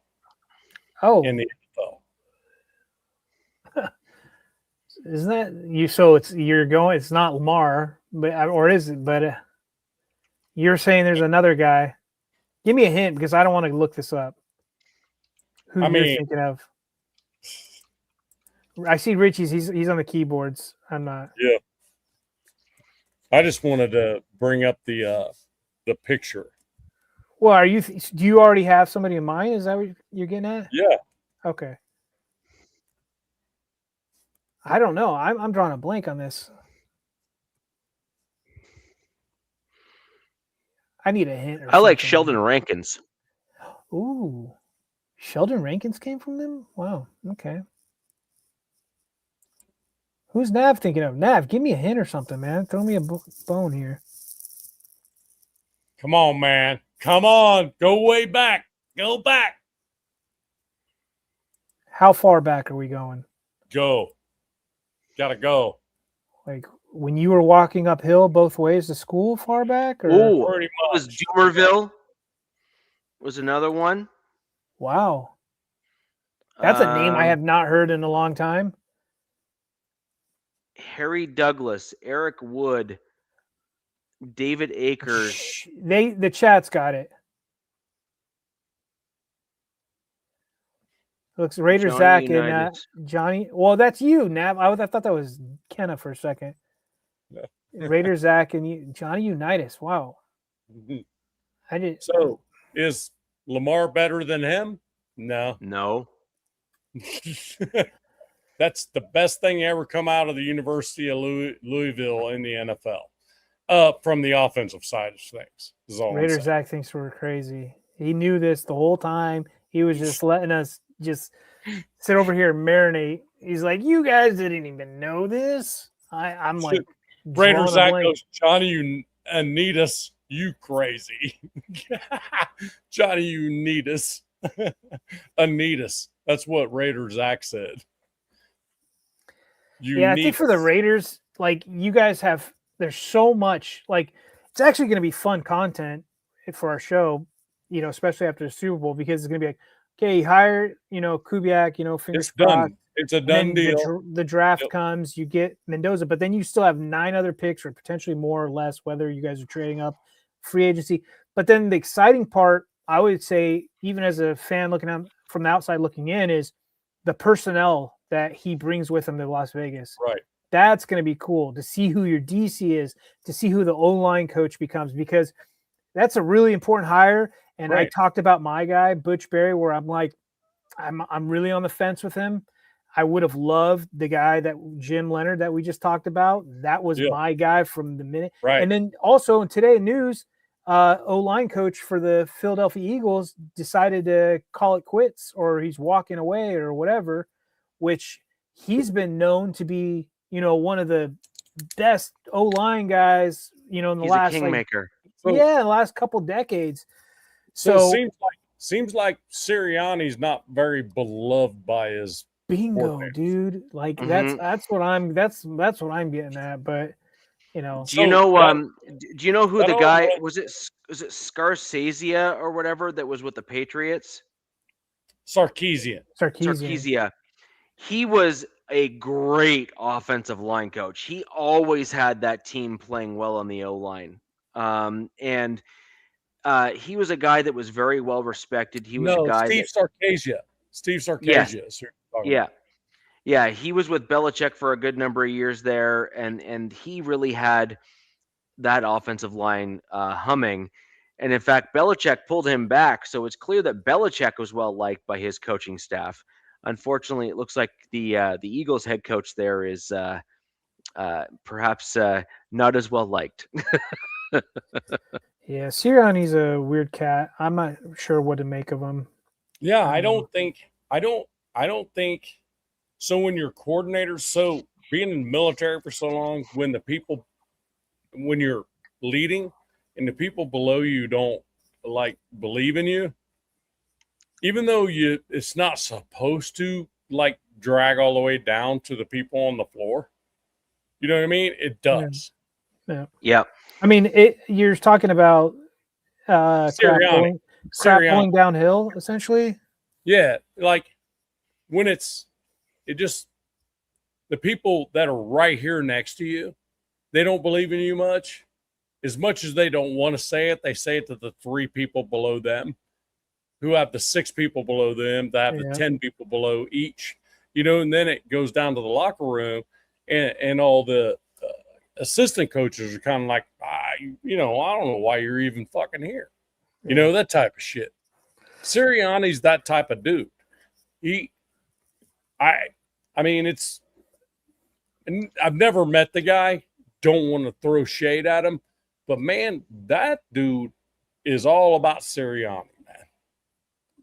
And it may be making itself down to the freaking locker room. It seemed like that at the end of the year. I mean, there was nobody doing anything right. They haven't, it looked like, was it Shane?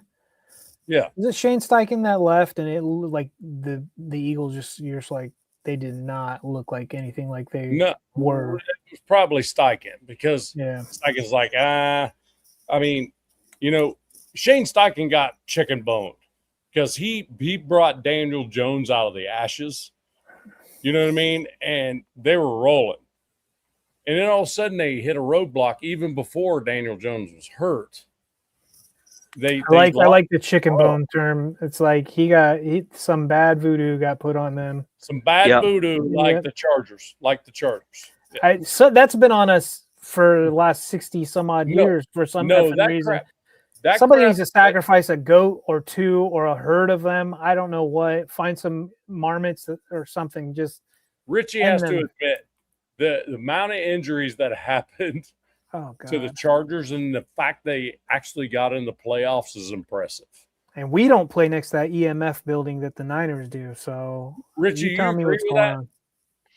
I already said that to start the show. Because I look at.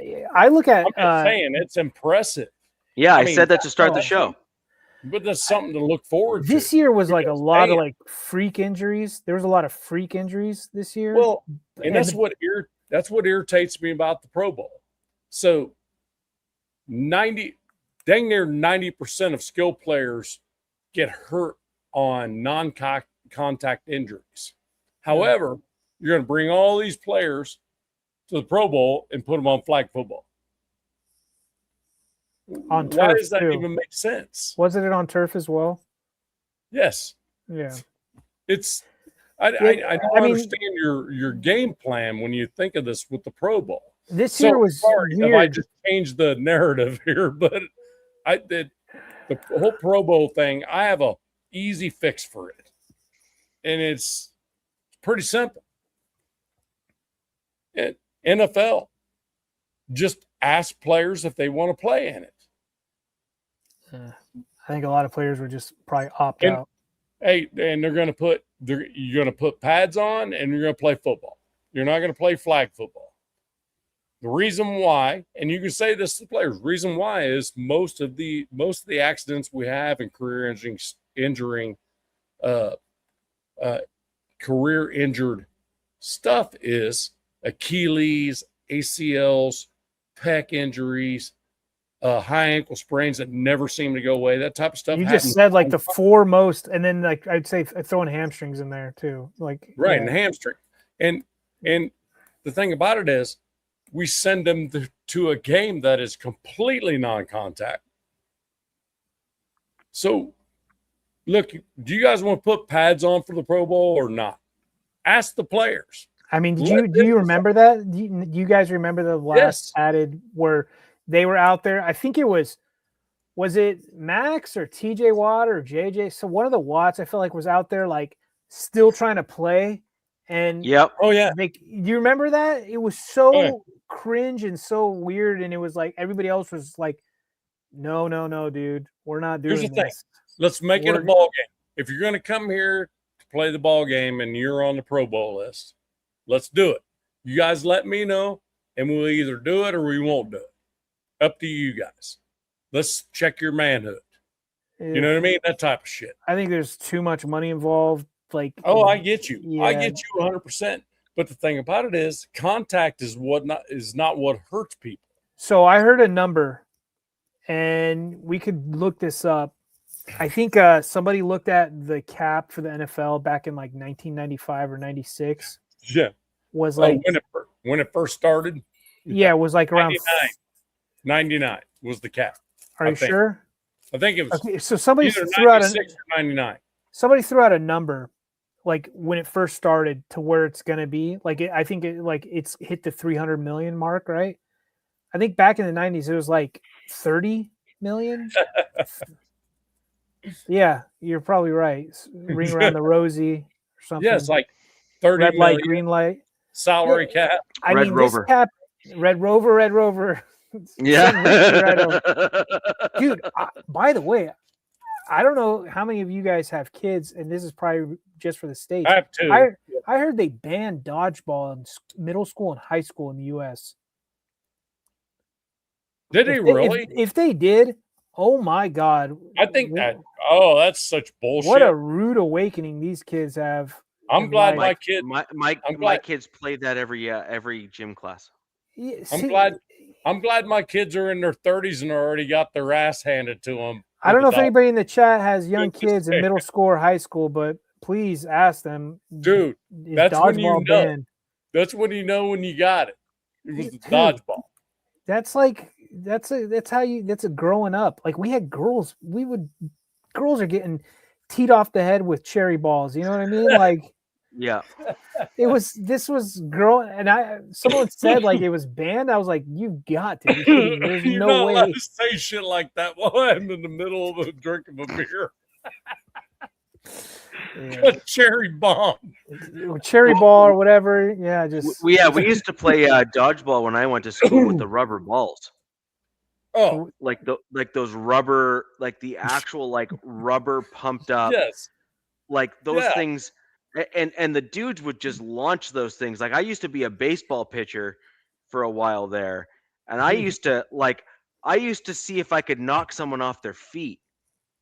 Yes, like, that was my goal. We had a guy. I remember, like, I think it was my freshman or sophomore year, and the varsity quarterback.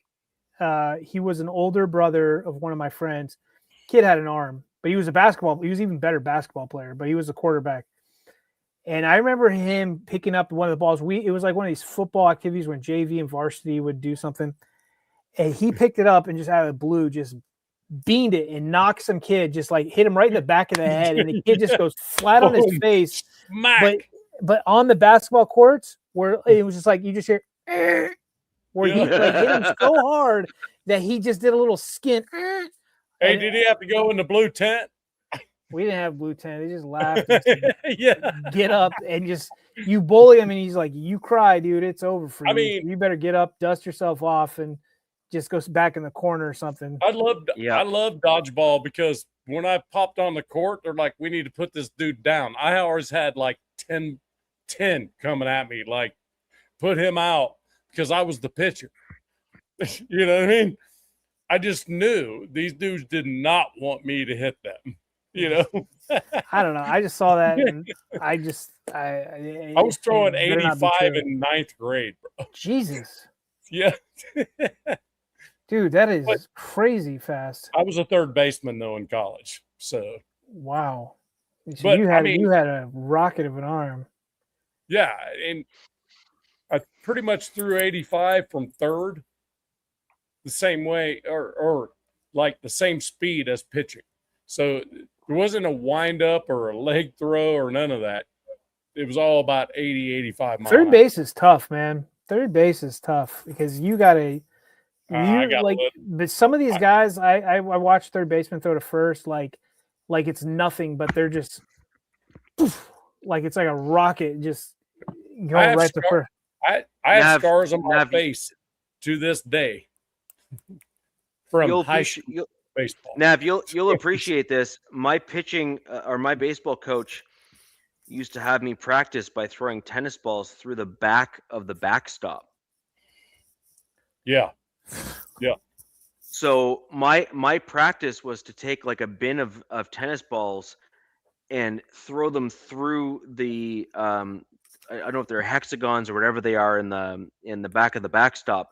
I had to throw like half of the ball or more like through the backstop, like throw it so hard that I was able to get the tennis balls through the backstop. Yeah. Well, it's like my dad. That was my practice. Well, when my dad coached us, my dad had our catcher. And he goes, "All right, I need you to stand over here next to this tin shed, and I'm going to throw about 100 baseballs at you, and you do not move at all from that sitting position. You do not move in any way, shape, or form, or I'm going to throw 30 more." Yeah. And Nathan, I looked at him, I said, "Bro, this is how I grew up. So just," he's like, "Oh shit." I'm like, "Just don't move and you're done after 30. You know? Yep. First throw, boom, he moves. Nope. Let's start it over. 30 more. 30 more. Yep. Throws him at the ground. My old man's trying to rack him. He's trying to do whatever. Do not move. He don't have catcher's gear on either. He just squatted down. Yep. Don't need you to move. That's how we learned how to play sports back then. Yep. 100%. 100%. Don't be afraid of it. No, 100%. And this is kind of getting back into the teams and stuff. Looking at how the teams are going to be looking to build, they're going to be looking for the guys that fit what they need to do. They're going to be looking at guys that are going to need to move with the team and move in the team's direction. And this is what I've been saying for my Broncos all along. And frankly, I've been saying this for the Raiders for a couple of years and the Chargers for a few years as well, which is the Chargers defense has gotten a lot out of guys that were lesser known players because of the quality of your defensive coordinator and the guys that he's brought in with him. Right. And then on the offensive side of the ball, they haven't lived up to what they should have been able to live up to with the quality of quarterback and other players that are on the field. Yeah. And Richie, I wonder if that takes a step back, losing that coordinator who brought those lesser guys in, where now you're going to have to probably spend capital for bigger name guys that are able to live up to the same standard because they're not being coached up to the same level. And then for the Raiders, you guys are in a position where you're in a build up and move up mode, like where you're looking to try to take the steps in the right direction to get yourself to where you're needing to go. There's no pressure whatsoever. But Kubiak does have pressure because of his father's pedigree as a head coach and winning a Super Bowl and that sort of thing. And so he needs to try to elevate himself to his father's level, which is a fantastic thing to have as a mentor is a Super Bowl winning coach. I agree and disagree. I think the beauty of this is that Kubiak comes in here, he has no pressure. All he has to do is find the right dudes. Yeah. He doesn't have to win. He doesn't have to go to the playoffs next year. He doesn't have to do that. No, I agree. know what I mean? So that's the only way I disagree with. Now, do you think Kubiak's hire will be like a 5-year deal or something? I'm pretty sure it's 5 years at least. Yeah. Yeah. And with all that kind of stuff in mind, I just think there's going to be a lot of ebbs and flows. The other thing we didn't cover on my Denver Broncos is Joe Brady being hired as the OC officially. Wait, what? He's been hired on as the OC of my Denver Broncos. There's two Joe. Did you say Joe Brady? Brady's. Sorry, not Joe Brady. Davis Webb. Sorry, Davis Webb. I was like Davis Joe Brady's the Bills. Wait, Joe Brady's the head coach of the Bills. No, sorry, Davis Webb being brought in. Sorry, I got my wires. Who was crossed. being looked at as a head coach? And I think the the Broncos were like, no. They were like, Lombardi, you're out, bro. We're keeping Davis. Yeah, right. Yeah.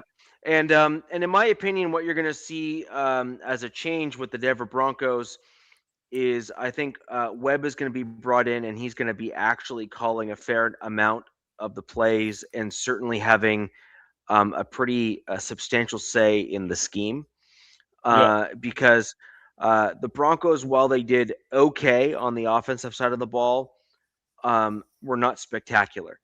And I think that the Broncos offense can do better with a upgraded scheme. And I think that Sean Payton as a play caller is quite good, generally speaking, but I do think needs to start stepping aside a little bit in that role and just simply be the head coach. Sean Payton, I think, is getting to an age where he knows he's aging, just generally speaking. And he himself was actually put in a very similar position to Davis Webb when he was under his mentor, where he was eventually converted into a play caller on the offensive side of the ball, and the rest is history for him. So I think Peyton very much sees this as history repeating itself. As much as people like to slander and slag on him, Peyton is a student of the game. He is. You hear him talk about history all the time, and I think that Peyton very much is looking back on this and saying, I have a legacy that I also need to build for myself. So there's some selfishness to this as well. I agree, 100%. Yeah. So you guys didn't lose. I thought it was going to be more guys that you lost, but it was just Lombardi, and I think that's about it, or maybe one or two. No, we lost Lombardi. We lost our running backs coach, which is fine. Good riddance. We also lost our wide receivers coach, which is also good riddance because he. That's the other one I was thinking about. Okay. He wasn't great. Now the surprise was actually our cornerbacks coach that we lost because he basically leveled up a whole bunch of dudes on the defensive side. And so that's going to be an interesting one for my team because he leveled up Pat Surtain, he leveled up Jaquan McMillan, he leveled up, Abrams Drain, who is now arguably a starting caliber cornerback from a late round draft pick. Jaquan McMillan, undrafted free agent. Like, there's a bunch of dudes that Where did he go? Leveled up. Does anybody remember? That I don't know. I didn't look up. But no. We let him go. He didn't get poached. We let him go. I wonder if he goes to college or something. And so either way, or the Raiders. I don't know. Raiders need a staff. Did we already give our scores for the Super Bowl? No. Well, Richie, it's your show. What do you want to do? I'm going to say this is 31-14 for the Seahawks.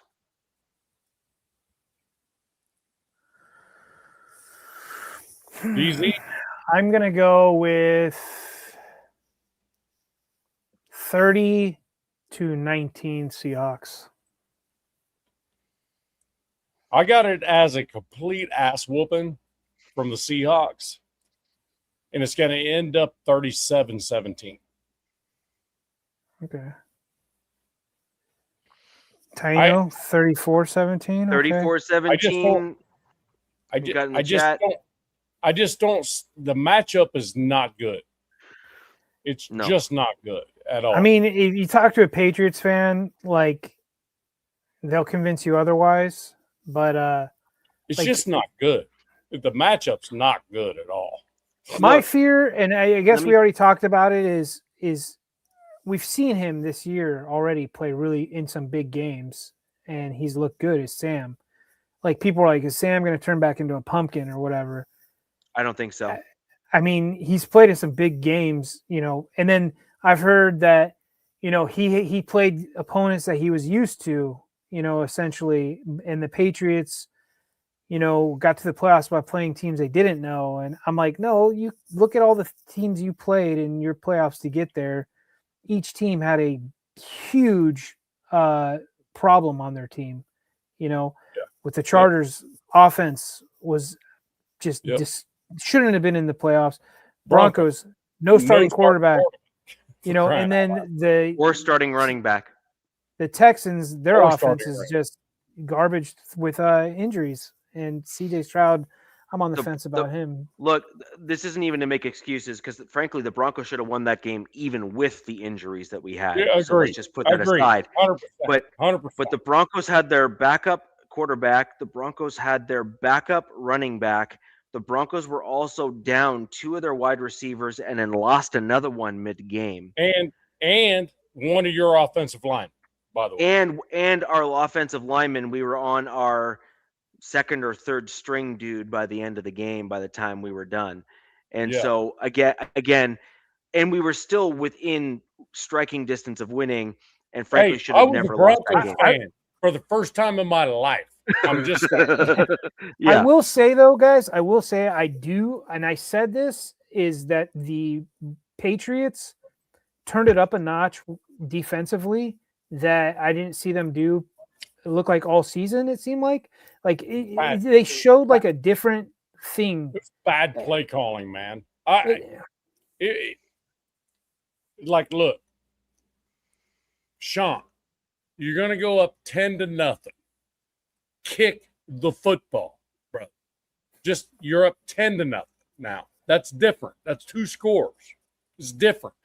That shit, going for that was not a Dan Campbell wouldn't even have done that shit. So I disagree. And this is why. Really? Yeah. Sean Payton made one fatal flaw on that drive, and it wasn't going for it. Sean Payton's issue is that he didn't substitute to bring in a jumbo set on the offensive line. And instead, he ran not even flanking tight ends. He ran tight ends heavy on the right. And the problem is that the Broncos tight ends are not spectacular in any way, shape, or form. No.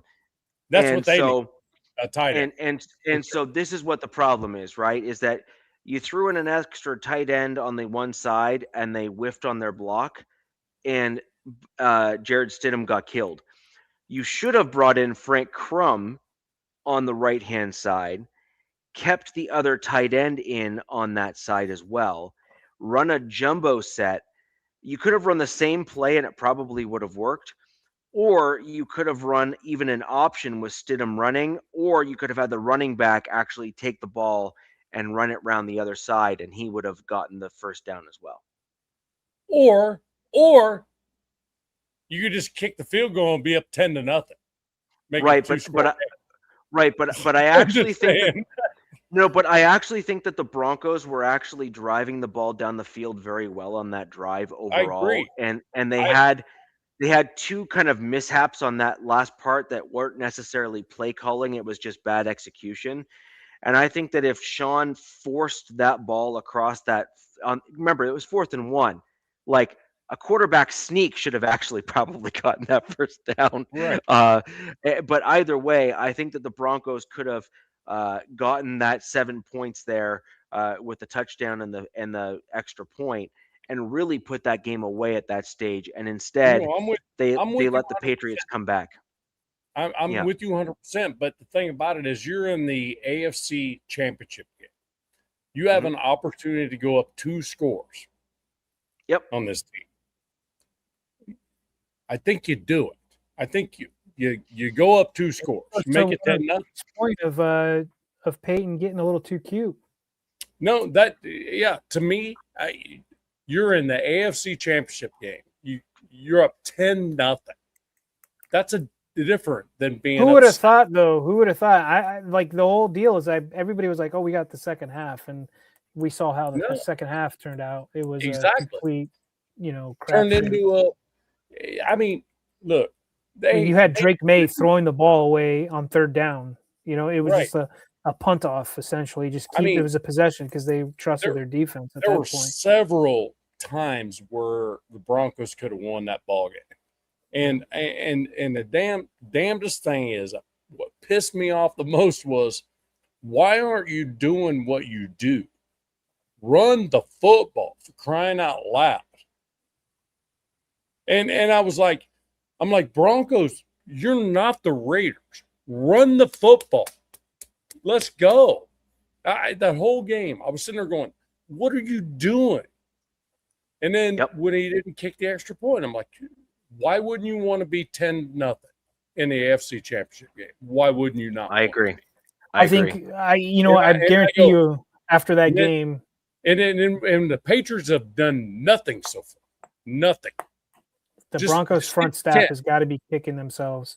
Oh, those guys. Those guys are sick, like sick to their stomachs about how that game went. I'm like, now you just pound it down the throat until they show deference. Yeah. And they couldn't do that either. And they didn't even try.